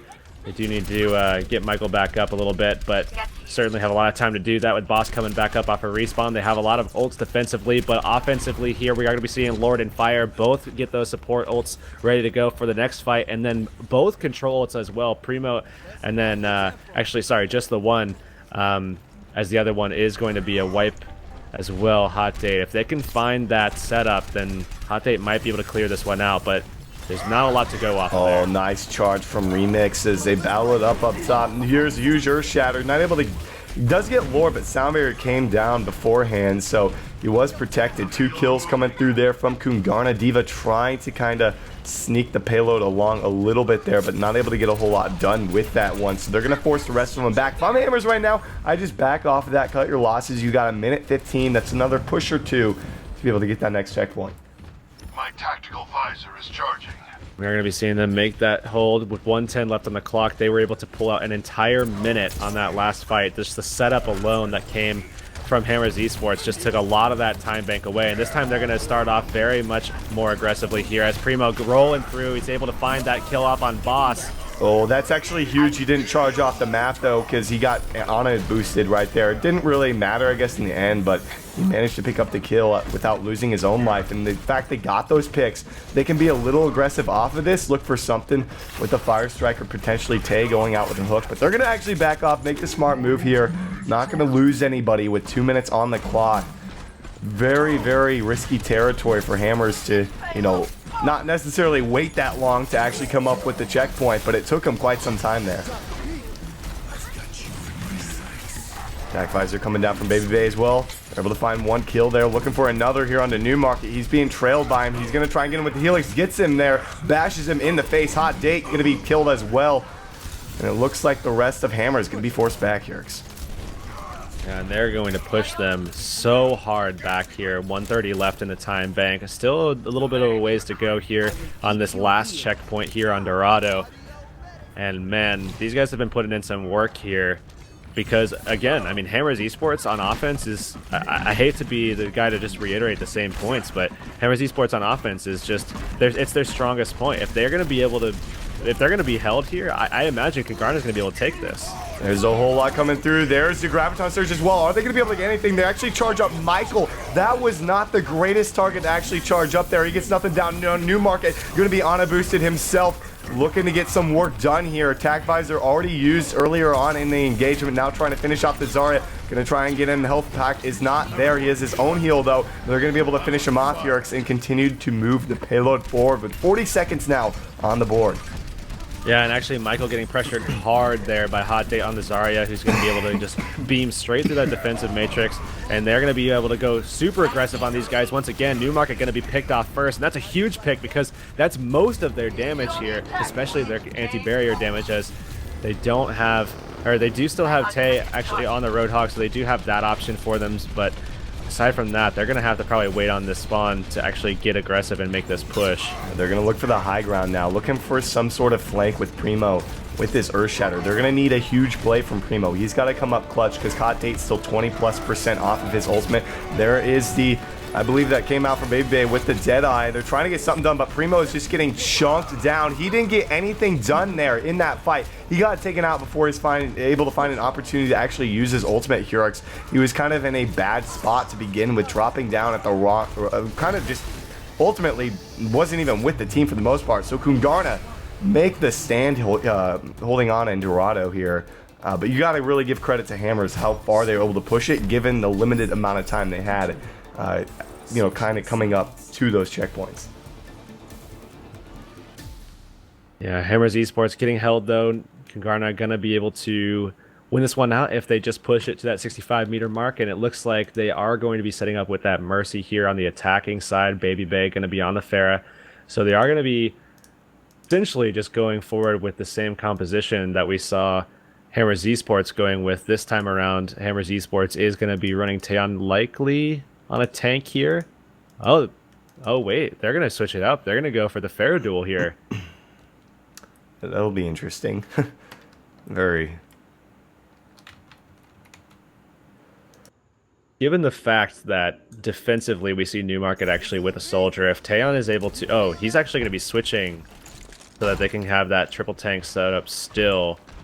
Both teams with that Mercy. Mo going to be on the Lucio, though, for that attacking side. Get that speed boost and run on in there, but... I'd like to see a 76 here. I mean, it's not like this composition is solidified from Kungarna just yet, but I would definitely like to see the 76 from them.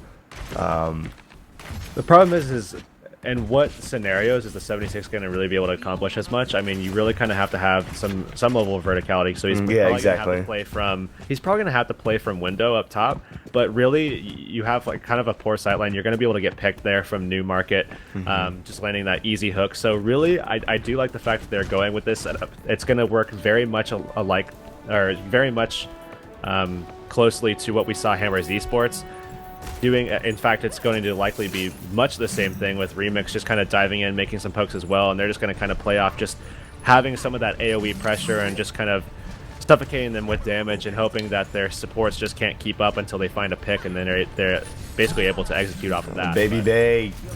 Oh, got shielded up by the Zarya. Comes to the rescue. Almost got taken down there by Newmarket, who, if you haven't seen Newmarket on the Roadhog, he is a force to be reckoned with. Very dangerous with these hooks. And looking for another one. Finds Baby Bay, looking for something. Gets the kill. Mercy not able to keep him alive. His boss able to scramble back to safety here. And now they are able to continue with this aggression for the fact they're down a guy. And it looks like Baby Bay making the immediate swap over to McCree. Yeah, and that was quick, but they are going to have that hit scan option there to deal with Taeyeon. Taeyeon, again, a very, very solid Pharah. But they do have that McCree now to deal with that. Michael just kind of waiting to go for that dive around back, and it looks like he is going to go ahead with that one. Just put some early damage down onto the Mercy, who's down to about half HP already. Hot Date finding a pick, though, defensively onto the enemy Zarya. And again, they are just looking for that Mercy. That's certainly true. It looks like Newmarket's still trying to find pick after pick here. Remix going to be dropped in just a moment. Still somehow alive right now, even though he's hit with the bottom grenade. I'm not sure how they hadn't even finished him. Gets the Primal Rage off as well. That's huge because Hot Date is going to be dropped off of that one. Honestly, like, it was a nice pickup, and he's looking for the Pharah here, but really, what can they get off of this? He's able to get back as well to the spawn, so honestly, that is a clutch play coming through from Remix. Yeah, this is a good position to be in if you're Kungarna, because they have the spawn advantage. They're able to get back into position much more quickly, especially with Mo on that Lucio. So this is a really good setup from them. Newmarket going to find that pick on Baby Bay regardless, though, and they're just going to probably try to die together so they can get this Resurrect going, but that is not going to be the case as Remix takes a long time to die. They shouldn't be able to get much more than just these two. Oh, there's a Resurrect coming through from Boss, and I mean, we just saw it a moment ago. Lord was taken down by the Winston. There's a Graviton Surge coming through. Can they get anything off of it? They are going to find a kill. Not quite able to get the Zarya. Zarya going to be dropped as well, and Baby Bay is now on the Tracer, the third hero we've seen him on in the past couple of minutes here, and they're actually going to be forced back. Hammers Esports managed to make a hold without even using the Resurrect. It looked like that was a great play from Remix, and it turned out big, but there was just not enough follow-up. Lord was able to get back to the fight, and so is the rest of the squad, and 130 now remains. Yeah, they're going to have to rely a lot on this Graviton that's going to come out. But with Taeyeon, as well as Primo being able to just lay down that shield as well, they're going to have a lot to fight through to try to find the damage inside of that Graviton. And I mean, we could even see Hot Dates just get eaten up by the defensive matrix anyways. They're finding pick after pick here. And now with a minute left on the time bank, there's not a lot of stuff to work with here. Hammers Esports holding out very, very well this time around. Questionable whole hog from Newmarket there. Definitely not needed.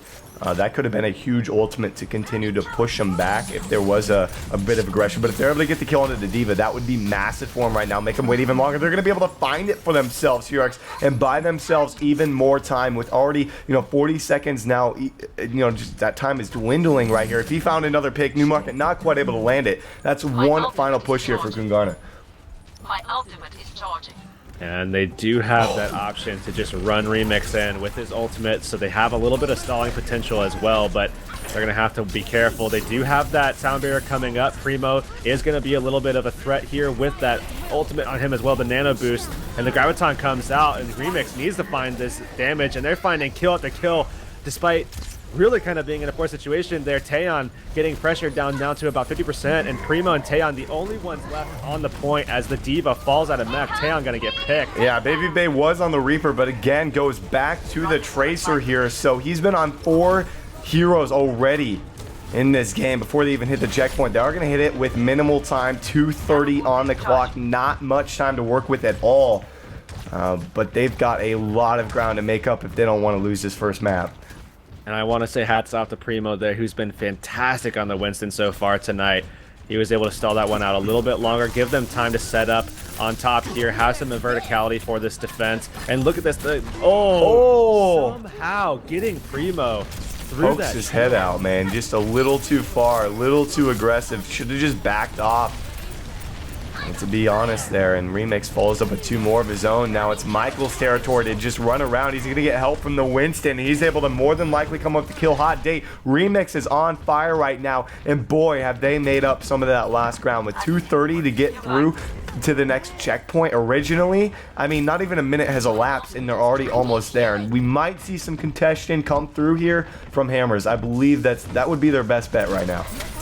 Yeah, and he's made that swap, actually, Primo, over to the Reinhardt. And again, we're seeing no support, no peeling, actually, on the supports here for Hammers Esports, as Fire is just getting completely massacred in this 1v1 where Remix has been allowed to just do whatever he wants. That happens time and time again with these guys. Michael just isolating out Newmarket, who's forced to kind of deal with them, and they're able to make these rotations. This is what Kungarna has always been very good at, especially against a team like Hammers Esports, who just doesn't seem to know how to contend with this kind of stuff.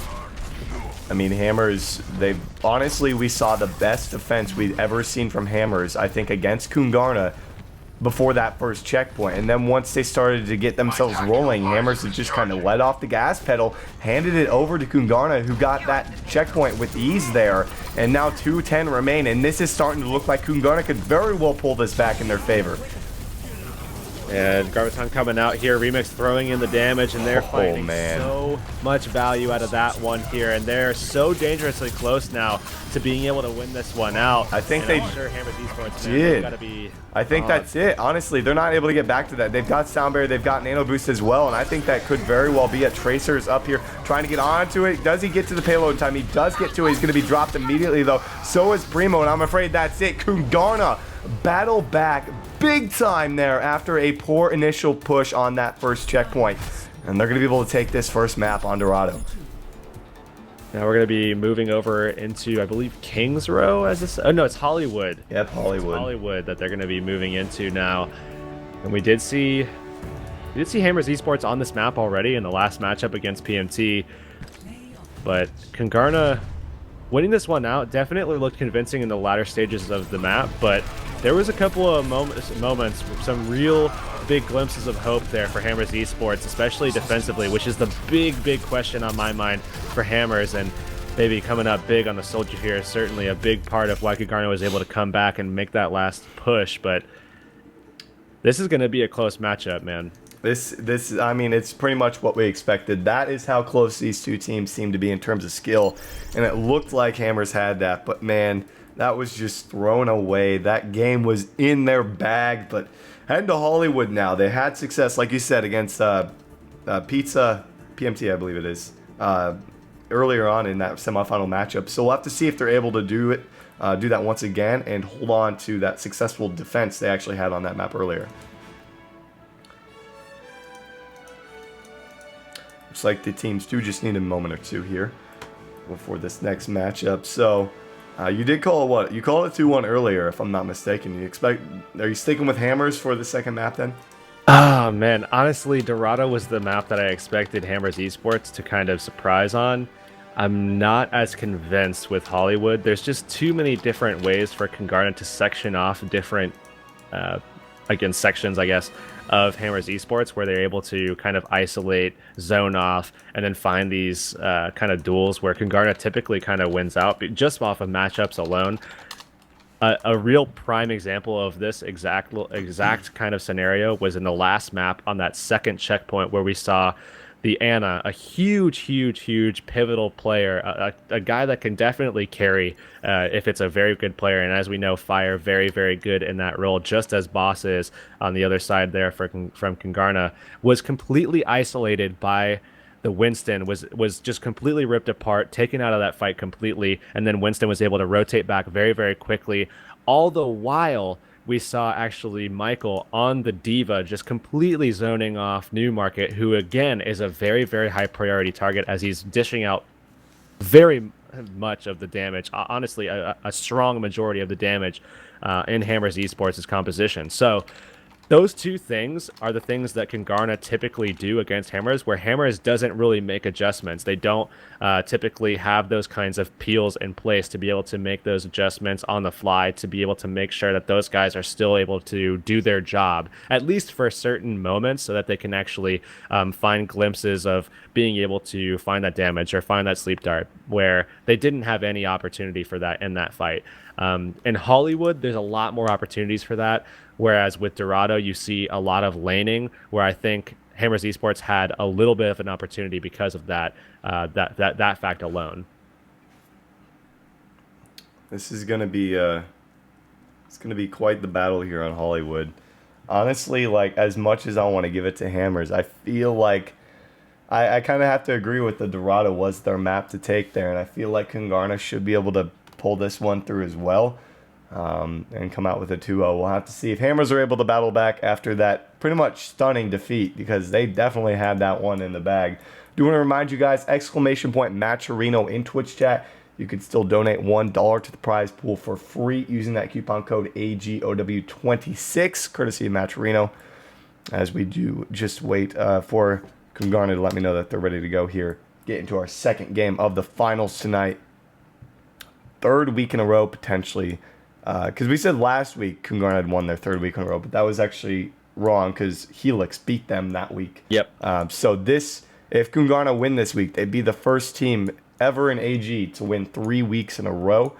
We had teams on pace for it, especially in weeks 1 and 2, but they just they disbanded or they took some weeks off. So we'll have to see if Congarna will be the first here. And I mean, talk about how far Congarna's come, man. I mean, we talk about this week after week, but to just dominate, and not like they're dominating Hammers or by any means, but some of this other competition. I mean, a couple months ago, Congarna could barely make it to the top 8, and if they even made it out of the top 8, they get smashed in the semifinals. So Michael has really turned this squad around.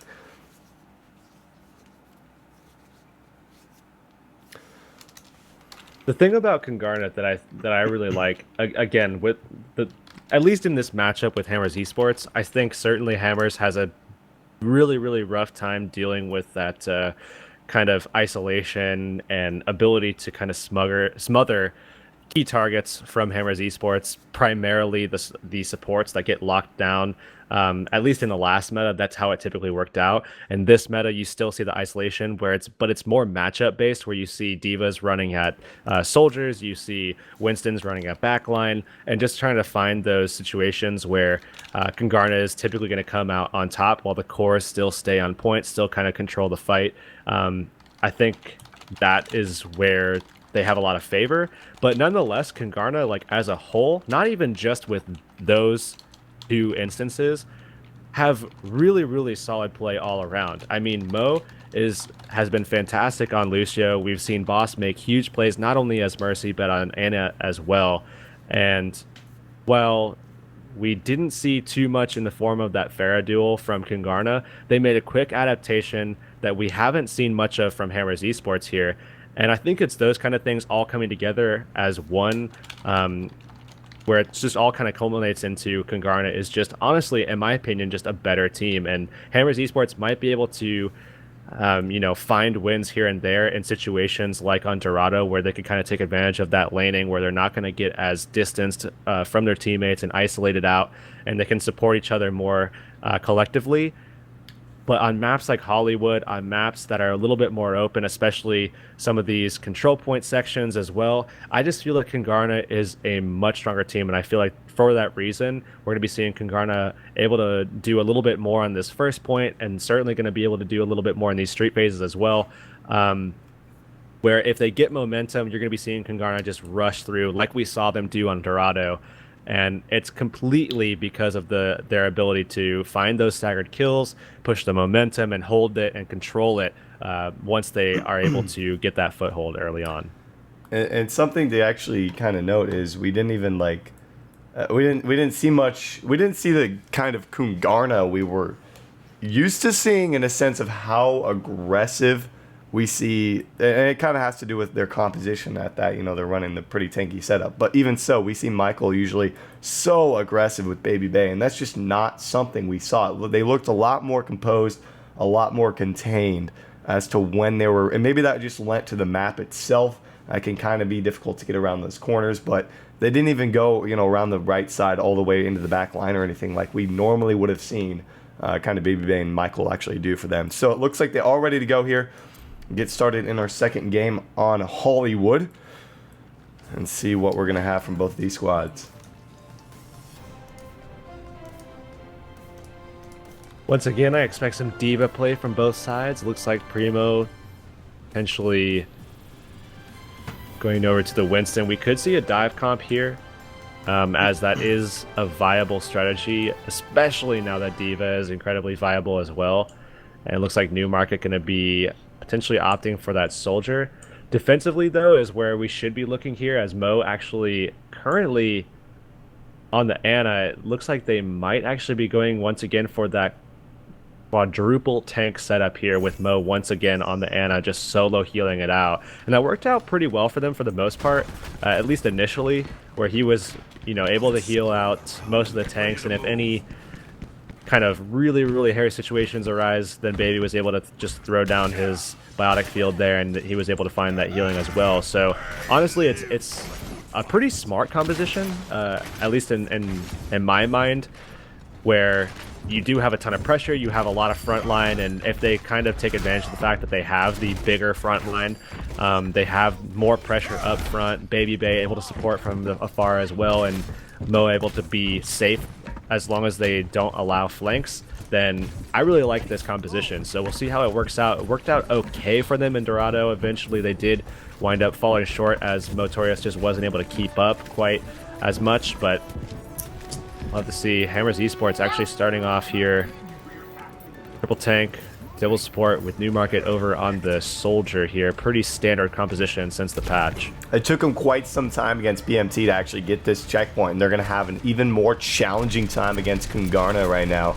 So we'll have to see how much they've really adapted since that last time they actually played here. And it looks like Baby Bay going to be knocked down there by Tay, trying to deal with him. Tay actually isn't getting anything done here against Baby Bay, who's just free reigning up above here, looking for the pick onto Newmarket. And both these divas, their kind of responsibilities to deal with the enemy 76, and Tay just did not get the job done there with Baby Bay. It's absolutely insane that somehow Mo is able to just out-heal the pressure that's coming out here with just, literally by himself right now. He's getting full ult charges from pretty much every fight because of this. The damage that comes out onto these tanks is allowing him to get so much healing because they're able to soak up so much more pressure than a DPS normally would. And since he's solo healing, he's getting all of that ult charge for himself. Yeah, and it really helps. Yeah, it really helps given the fact that Boss and Baby Bay are also able to sustain themselves, so he doesn't really have to worry too much about everybody dying. He knows to go for those primary people who don't really have that self-sustain all the time. We already see the kill coming out onto Primo though from Remix, trying to get something done. He's got his Earth Shatter ready to go, but the rest of the Hammer squad going to be forced back. 2:40 left on that clock, and they can get a little aggressive with it. Just need to be careful not to be picked off by Newmarket. Once again, Hammers Esports being held out here. This time around, they do have Fire Newmarket ults up, and they're going to have Hot Date and Primo Dolce ready as well. Taeyeon getting pretty close. They did find a lot of value in Taeyeon's ult actually being able to kind of set up wipes a little bit as well, but there's the attack visor, charge up coming out there onto Newmarket. There's a kill coming out for him. He's able to find another one as he gets a triple kill if I'm not mistaken there, but Baby Bay is still alive here in the back. He is well. He's got both tanks in the front line. They clean him up, Hurix, and buy themselves even more time here on defense, and they still have 3 ultimates ready to go for this next engagement. a lot of ults defensively. The fact that they were able to hold that one out, despite the fact that Motorius was really kind of heavily pressured in that last fight, they should be able to just sync up Motorius and Baby Bay in this fight and just completely obliterate these guys here. Oh, that looked like a terrific Graviton Surge coming out there, but Boss able to find the pick and the kill immediately onto, I believe that was Hot Date there, and then a nice Earth Shatter follow-up from Remix right off that Graviton Surge, and again, 125 on the clock. Hammers Esports starting to worry, no doubt. They do have 2 ultimates ready to go, so they'll have the ult advantage for this next fight. Primo's got to be making a great play. He's got to look for something big here. Have to see if he's able to follow up with anything as they start to push in. The shield's down here, so he's going to be forced to back off. They're looking for the Diva, though, as it looks like, I believe that's Michael is a little out of position. He's going to be dropped, and now they can start to move in off of this. Sound Barrier coming out as well. There's Earth Shatter coming through from Primo, and they're able to find another kill on the Boss, and there's Newmarket finding one on the Remix, and this is their opportunity here. They're going to start to move in. They're going to look for Baby Bay in the back line, who's still alive with 8 HP. Hot Date going to train him down, and Hammers Esports going to be able to come up with this point A with just about 30 seconds remaining. It looks like we are going to be seeing Michael in a 1v1 here with Tay as a little bit of a duel here, but I imagine this won't last too long, as sooner or later they're going to be supported. Michael forced to jump off here and is going to just take that once again. I imagine Tay is going to be the next one to just zoom on out of there. So for all intents and purposes, they were just basically just trading ult percentage, and now Michael's going to have his. There's the self-destruct coming through from Michael FC. He's not able to get anything off of it, though Baby Bay was dropped by fire. It's a great pickup if Hammers want to continue this momentum push. And there's the Earth Shatter, huge Earth Shatter coming through with the Graviton Surge, and they clean him up. They shut down any potential momentum coming through there from Hammers, and they're going to be able to find the kill on the Primo with a charge. He's actually taken down before the charge even lands. Now 2:05 on the clock. Not much time to work with to get around these couple of elbows. Looks like Michael's still out of mech right now, so needs to find that damage through this little hotel lobby here, or the concierge rather, and he is going to be able to find his mech by just throwing damage into that, and I think that was a little bit of a misplay from Hammers to just allow him to get his mech back so easily like that, and they are completely disregarding him once again here, but he does get put to sleep, and now Attack Visor coming down there for Baby Bay, and he cleans him up from up top. Diva brought out the self-destruct, but little did he know there was a little corner for him to crouch in, and Baby Bay just tore them apart. Of course, the rest of the squad gets the work done, but man, he was picking them out. And I mean, Tay has to deal with him. You can't just let him roam up there. And with 1:13 on the clock here, this is starting to look not so great here for Hammers. yeah, it looks like with a minute left, like you were saying, they don't have too many options here.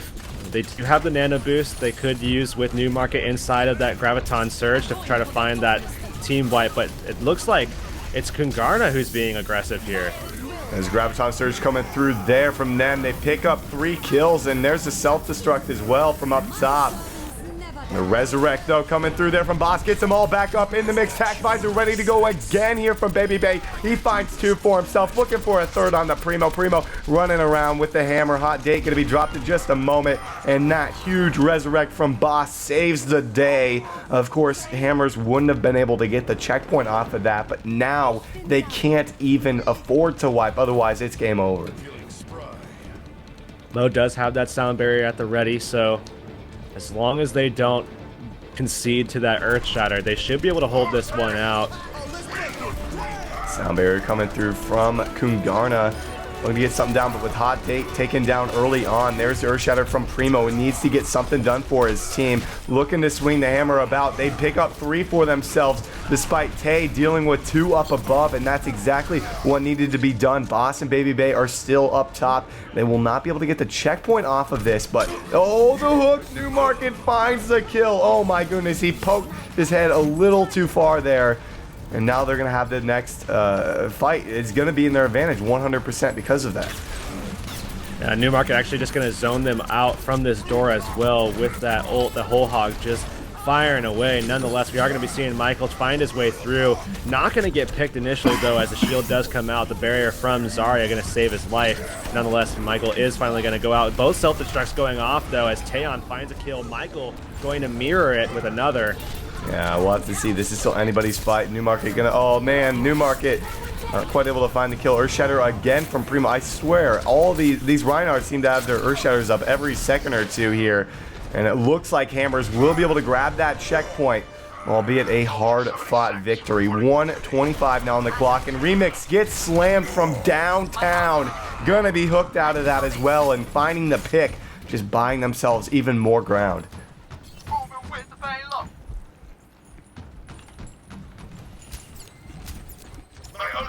1 minute on the time bank here, so not a lot to work with right now. Kungarna definitely has a lot of potential to hold this one out. And this is definitely a hard corner to get around, a hard archway to push through. Not a lot of ultimates charged up, but very, very close. 86, 95, and 91 respectively for Taeyon, Hot Day, and Newmarket. Graviton's coming out, and the damage coming out as well as Taeyon gets forced out, and Michael finding a kill there at the Primo. Baby Bay to follow onto Hot Day, and now look at this pressure actually dropping onto this Diva, forcing him out, and they should be able to find that kill as well, and they're going to push him back. 30 seconds left on the time bank. Very impressive coordination coming through from them, but is it enough to make the hold? We will see Hammers, of course, get the regroup with 4 ultimates to 2 here. And still 4 of the guys on the side of Kungarna. A little off from their ultimates in terms of percentage, so this should be going in favor of Hammers. We'll have to see what they can make of it. Graviton Surge, self-destruct out as well. What's going to happen with this? Picks up 2 with the help of Newmarket. Gets a 3rd. They're going to charge up Primo. They're going to move on forward here. It's going to be an overtime, undoubtedly, at this point.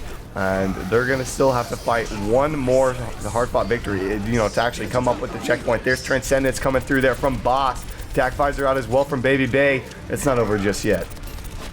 Yeah, this is a very, very similar situation to Dorado that we saw, where they were very close to this final point, and then somehow we saw Kungarna actually hold them out. And it looks like the pressure that's going to be dropped on the Baby Bay, he's going to be forced to just run all around here as Tay finds him time and time again, puts that defensive matrix in his face, and that's exactly what they need to be able to basically just kind of curve the pressure that's going to be coming from him, and they find it there with no time on the clock in overtime. 3 points there on the board for Hammers Esports.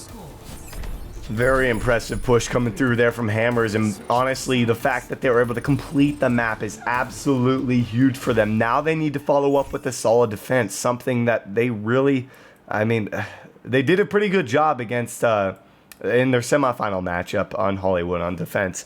Almost lost it, but a huge resurrect that came through, I believe it was from Lord late in that match, came up clutch for him here. So they're going to have to rely on some big plays if they do happen to go with the Mercy. Doubtful given the fact that they ran the 4 tanks double support last time, but it's going to be very difficult for them to hold out Kungarna. Looks like Kungarna actually going to be bringing out Baby Bay and Boss actually on the Pharah Mercy combo that we saw last time around. Thought Taeyon able to kind of contend with that a little bit with his own Pharah, but this time around they're not going to have that at their disposal. Taeyeon actually on the D.Va here, so they're going for that quadruple tank setup as well, but this time with Lord actually on the Zenyatta. And this is actually a composition I like as well, just because, you know, again, it's the same thing where you have that ability to kind of sustain with the front line a lot, and attacking teams don't typically kind of run that kind of strategy, so having a lot at the front line gives you a little bit of an advantage to be able to run in there, be aggressive, find those kills, get in their face, and just kind of separate them. Attacking teams don't typically have strategies to be able to pull back, you know, kite enemies out, and then actually find the pick to be able to re-engage. So I do like this strategy. This time around, again, Lord is going to be on the Zenyatta, so they have a little bit more damage pressure as well, at least in terms of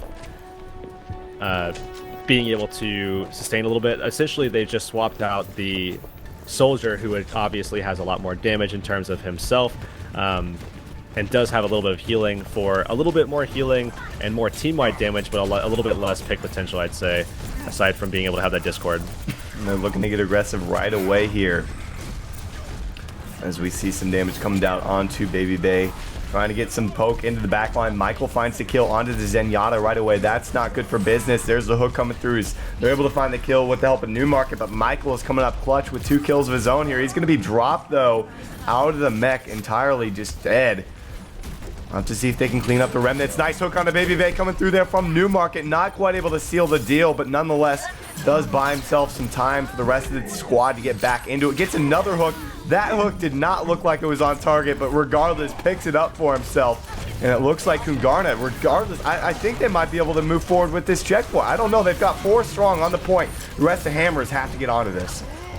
Yeah, they need to push through here onto upper and just kind of waterfall down, but nonetheless, we are seeing Lord get dangerously low. Remix finding that kill. Boss has the resurrect, but is going to get picked off. Needed him to be alive in that setup there. Baby Bay gonna go ahead with the barrage and not actually find any kills, but look at this, they're still finding kills. Mo and Michael coming together to actually, it looks like they're making a sweep here.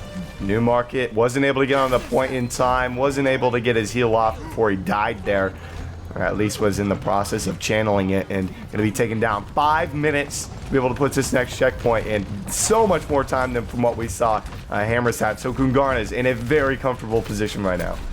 Yeah, and once again, Boss still has that resurrect, so despite the fact that they lost Mercy early on in that fight, when they did have that ultimate, they're still going to, they wound up losing that one, and now we're going to be seeing them have to contend with it yet again here in the Streets phase. And last time we saw them in a hybrid map like this on Dorado, they just kind of got swept through in the Street phase. Sorry, not on Dorado, but on King's Road. They kind of got swept through in the Streets phase, so let's see how they contend with this one. Remos dangerously low in the back, trying his best to avoid a rocket from Baby Bay. There's Sound Barrier coming through on the side of Kungarna. Going to continue to cruise forward. There's the Pharah in from behind onto the Ana. Going to be dropped there. And Remix, there's the barrage to seal the deal there in that fight. The D.Va going to be blown to bits along with Newmarket and Lord, man. And it's all Kungarna here on offense. Man, they are just barreling through this defense here from Hammers Esports, and it looks like they're looking to zone off this door, and we're going to be seeing Hammers Esports come piling through here with all these tanks, and they're going to need to get something quick here, as Mo is once again just zoning them so well for his team to find these kills, actually, but nonetheless looks like Hammers Esports should be able to run around a little bit. There's a self-destruct from Michael, picks up a kill and gets some help from Remix and Motoris. Honestly, this looks exactly like what we saw earlier here, where it looked like Hammers had the fight in the bag, but Kungarna just battles back right into it, and they're going to be able to clean up this fight and get the next checkpoint with so much time on the clock. And somehow Hammers Esports coming up, finding early picks, but just not able to close fights out at all. And it looks like they're able to find a pick yet again here. But if Kungarna can win this one out, this will be devastating for Hammers Esports. Looks like this time around they should be able to contest this one. They should be able to win this fight out, but Sound Barrier is at the ready for from Mo, rather. So they could potentially just regroup really quick and come back into this one. I have no idea how Kungarna didn't seal that fight off. That was theirs to take right there, and Hammers just buying themselves that time. They need so much at this point. Barrage ready to go, though, from Baby Bay. They've got the Graviton Surge combo with and Sound Barrier to try and keep Baby Bay alive, so Boss on that Zenyatta. We'll have to see if it's going to be kind of paying off for him here. Looks like they are going to try to get aggressive. New Market pretty low here. Did just pop the heal, actually, so they could get an engagement off of this. And New Market actually just going to pull out the whole hog, find 2 kills almost instantaneously. Remix sure to follow. Oh, what a sleep coming through from Fire as he's able to find Baby Bay mid-barrage there. Oh, man, as he literally started the barrage, just slings it at him and just able to find that one. Under 2 now on the clock, and Hammers looking to take a map here and move it over to Gibraltar. 1:45 left on the clock. We did see a similar scenario here where things get real close, but nonetheless, we still see the opportunity here for Kangana to still make a play, and if they can make it, then, I mean, it's going to be close nonetheless, but... Rotan Surge out there for both teams. Self-destruct coming through as well. Able to find one. Baby Bay with another for himself. Primo is charged up here. Able to get Michael immediately out of that mech there. And Transcendence comes through, and that's able to keep the team alive. There's a huge Earth Shatter, but he's going to be dropped immediately after it. And they will be able to pick up that next checkpoint. I believe there won't be enough time to be able to contest that one. Looks like Michael now setting up once again here, was able to get that mech back up, and now they are going to be able to go forward and try to find some staggered picks. And this is what Kangarn is very, very good at here. Looks like this time around they're not going to be able to find anything, but nonetheless they are going to be able to get Hammers Esports in a position where they're focused on positioning very aggressively just so that they don't have to turn their back. So they could take advantage of this at least, if they get some ultimates to kind of push in with. Baby Bay is the only one right now with the charge up here. Defensively, they don't have too much to offer. Taeyong going to be the closest one there, and that's going to be on the self-destruct, but we'll have to see if they wind up using that one first. And they actually do send it in almost immediately here. That's questionable, but they're looking for the initiation with it. Attack Visor coming down there from Baby Bay, going to force the rest of Hammers back. Able to find the pick there as Lord, bouncing a little too high there with his skates, and he's going to be able to, I mean, the rest of Kungarner should be able to just clean him up off of this one. New Market picks one up onto Motorius, but it looks like they are going to be able to find it for themselves with 1:35 remaining. Remember, if this does happen to tie, we're going to a best of 3 on Li Zhang, Urix, and I think we both know who's got the upper hand in that matchup. Yeah, that's definitely another consideration to have if this winds up going into a tie, is that, you know, worst case scenario that it goes into that. But so, I mean, honestly, Hammers Esports has to completely hold this one out if they hope to try to take this map and have a chance at holding out on this series. That Transcendence actually kind of negating 2 ultimates there. The charge on the Hot Date, able to shield himself up, get the health back as well as it just became available. And get Divas out of the mech though. Still under 1 minute left on the clock, and the rest of Kungarna actually forced back to regroup here. Now it looks like Michael once again setting up here. 3 seconds left before he can actually send that ult if he wants to get aggressive with it, and he's setting up to be able to put it right into that VIP slot. And the Graviton comes out, and this could be it. It could very well be it. Remix looking for the Reinhardt. There's the Earth Shatter coming through, but it doesn't matter. The rest of the squad's down and out of the fight. Lord just about 8% away from his sound barrier, but he's trying to get on the point, trying to do what he can, but I don't know if he's able to do it with 25 remaining here. All they've got to do is deal with the Diva. Easier said than done, especially since a Tracer is now in the mix as well. New Market is on the Genji. There's the Earth Shatter coming through from Remix. They're able to get him off the point. Not quite long enough, though, as Primo finally going to be able to get himself out of the fight. And it looks like with 9.7 seconds, Kungarna make the push. And it's going to be, I believe, a minute for both teams here. Yeah, it's going to be a minute and 10 seconds or whatever it is. Minute 9, yeah. 9 seconds there. So essentially it's around the same time. So if any team is going to be able to cap the first point out in a minute, then we'll be able to, they'll win the match out. But again, if both teams aren't able to do it, and we could very well see a full hold from both sides, because a minute is just not a lot of time to work with, so you really have to kind of play off the picks, play it slow at first, and just kind of take out like one long slow push and just kind of just execute quickly off of a vulnerability that you see in the defense. You know, maybe they have a misplay in terms of positioning, and you just execute on that, try to find the pick, and just kind of steamroll from there. But it's going to be rough here because both teams are going to be playing, at least defensively, when they're trying to hold out very, very, very passively. They don't want to get too aggressive because that's how they get picked. We are seeing that same setup, I believe. Yeah, the quadruple tank setup here with Baby Bay on the Soldier. So again, a very similar composition to what we saw actually Hammers Esports utilizing. Again, the only difference being Soldier as opposed to that Zenyatta. Yeah, and if anything, I mean, Kungarna is honestly the team to be able to push it in a minute. Hammers Esports have not been very successful in Hollywood today with pushing it in a small window of time. Because when they won earlier, it was on a last push. Nice pick coming through there as looks like Boss able to find one onto Fire. That's a great pickup here if you're Kungarna. Able to make sure that they can't push without 6, so they've got to regroup, they've got to wait for him. And D.Va now out of the mech. Honestly, I might have just let that D.Va sit there, but they get the pick anyways, and now it's definitely one fight remaining. Almost got this. Yeah, and Newmarket needs to find a pick here if they're able to jump in and actually make something happen. This is literally it for them right now. If they concede this, if they're not able to get this point, then they're going to have to full hold off of a very, very successful, aggressive push from Kungarna. They are now finding kills here. Bishu very, very low as Newmarket is finding heads all over the place. And Nano Boost already going here. They're going to bring it onto the D.Va. Deadeye's ready to go here. He's going to try and break it out. As, oh my goodness, just gets put to, oh my goodness, Newmarket. What a pick from him, but it's just not enough to get the job done, man. A fantastic play, but ultimately, Kungarna make the hold. Now they've got their opportunity to take the tournament with one successful capture right here. Switching sides. Yeah, minute 9 is not a lot of time to work with, but Kungarna is one of those teams that I honestly believe has the strengths to be able to pull it off. Exactly. And it looks like they are going with Baby Blay actually on the Tracer for right now. I'm not sure if they're actually going to stick with that, but defensively, looks like Hot Date probably going to be on the Zarya, I imagine, and they're going to be going actually with 4 tank to support once again, but this time instead of having Lord on the Zenyatta, they're actually going for that Lucio instead.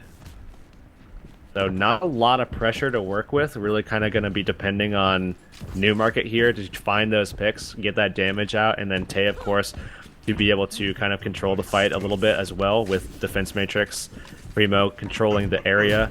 But man, they're going to have a lot to contend with the aggression that they're going to be seeing here very, very quickly from Michael, Remix, and Baby Bay. This is essentially a dive comp. If this does happen to go in a tie, like I said, it's going to be a best of 3 in Li Jiang to determine this map's winner.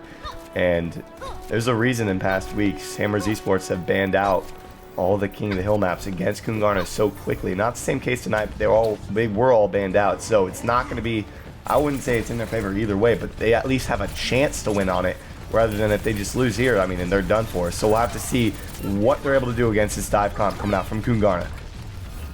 And already they are on the point. If they're able to find a pick right now, then they're in a very, very good position to turn this one. Taeyeon getting pressured very low. Baby actually finding a lot of damage for himself as well. Fire found the kill on Michael, but Taeyeon being forced out of mech. They could regroup now and then just go back in. This is the aggression we're so used to seeing from Baby Bay. And he's already got the pulse bomb ready to go for this fight. Nothing to really combo with, of course. No one else even close. He's just been laying it on it, looking for the ball. He sticks it, gets the double kill, gets both supports. Can he win it off of that? What a clutch play from Baby Bay. That might have sealed the deal here. Oh my goodness, comes up huge time after time again. D.Va's the last one remaining on the point, and Kungarna may have done it. They may be the first team to ever actually win 3 AGs consecutively. I don't think they're able to get back onto the point in time. Yeah, we did see actually Fire make it on there. Newmarket trying to make a play with Hot Date actually in the area as well, but they have no ability to make that one as Newmarket gonna get, actually land the hook, but I don't know if he's gonna be on the point of time. Oh, They're no. gonna win it out 4-3. Oh my goodness, they do it. Kungarna come up clutch, and most importantly, Baby Bay with the, I don't care what the play of the game says here, but that was the play of the game. Coming up with that double kill pulse bomb onto both supports there. Michael at the end there in match chat going with the maybe next time, boys. And again, okay, so Baby Bay does wind up getting the play of the game, just not when we Not on the Tracer. not when we think it actually Is deserve? Yeah. Yeah, but nonetheless, I mean, still found a lot of kills. This certainly was a play of the game, you know. By far, but you know, he got it regardless. So.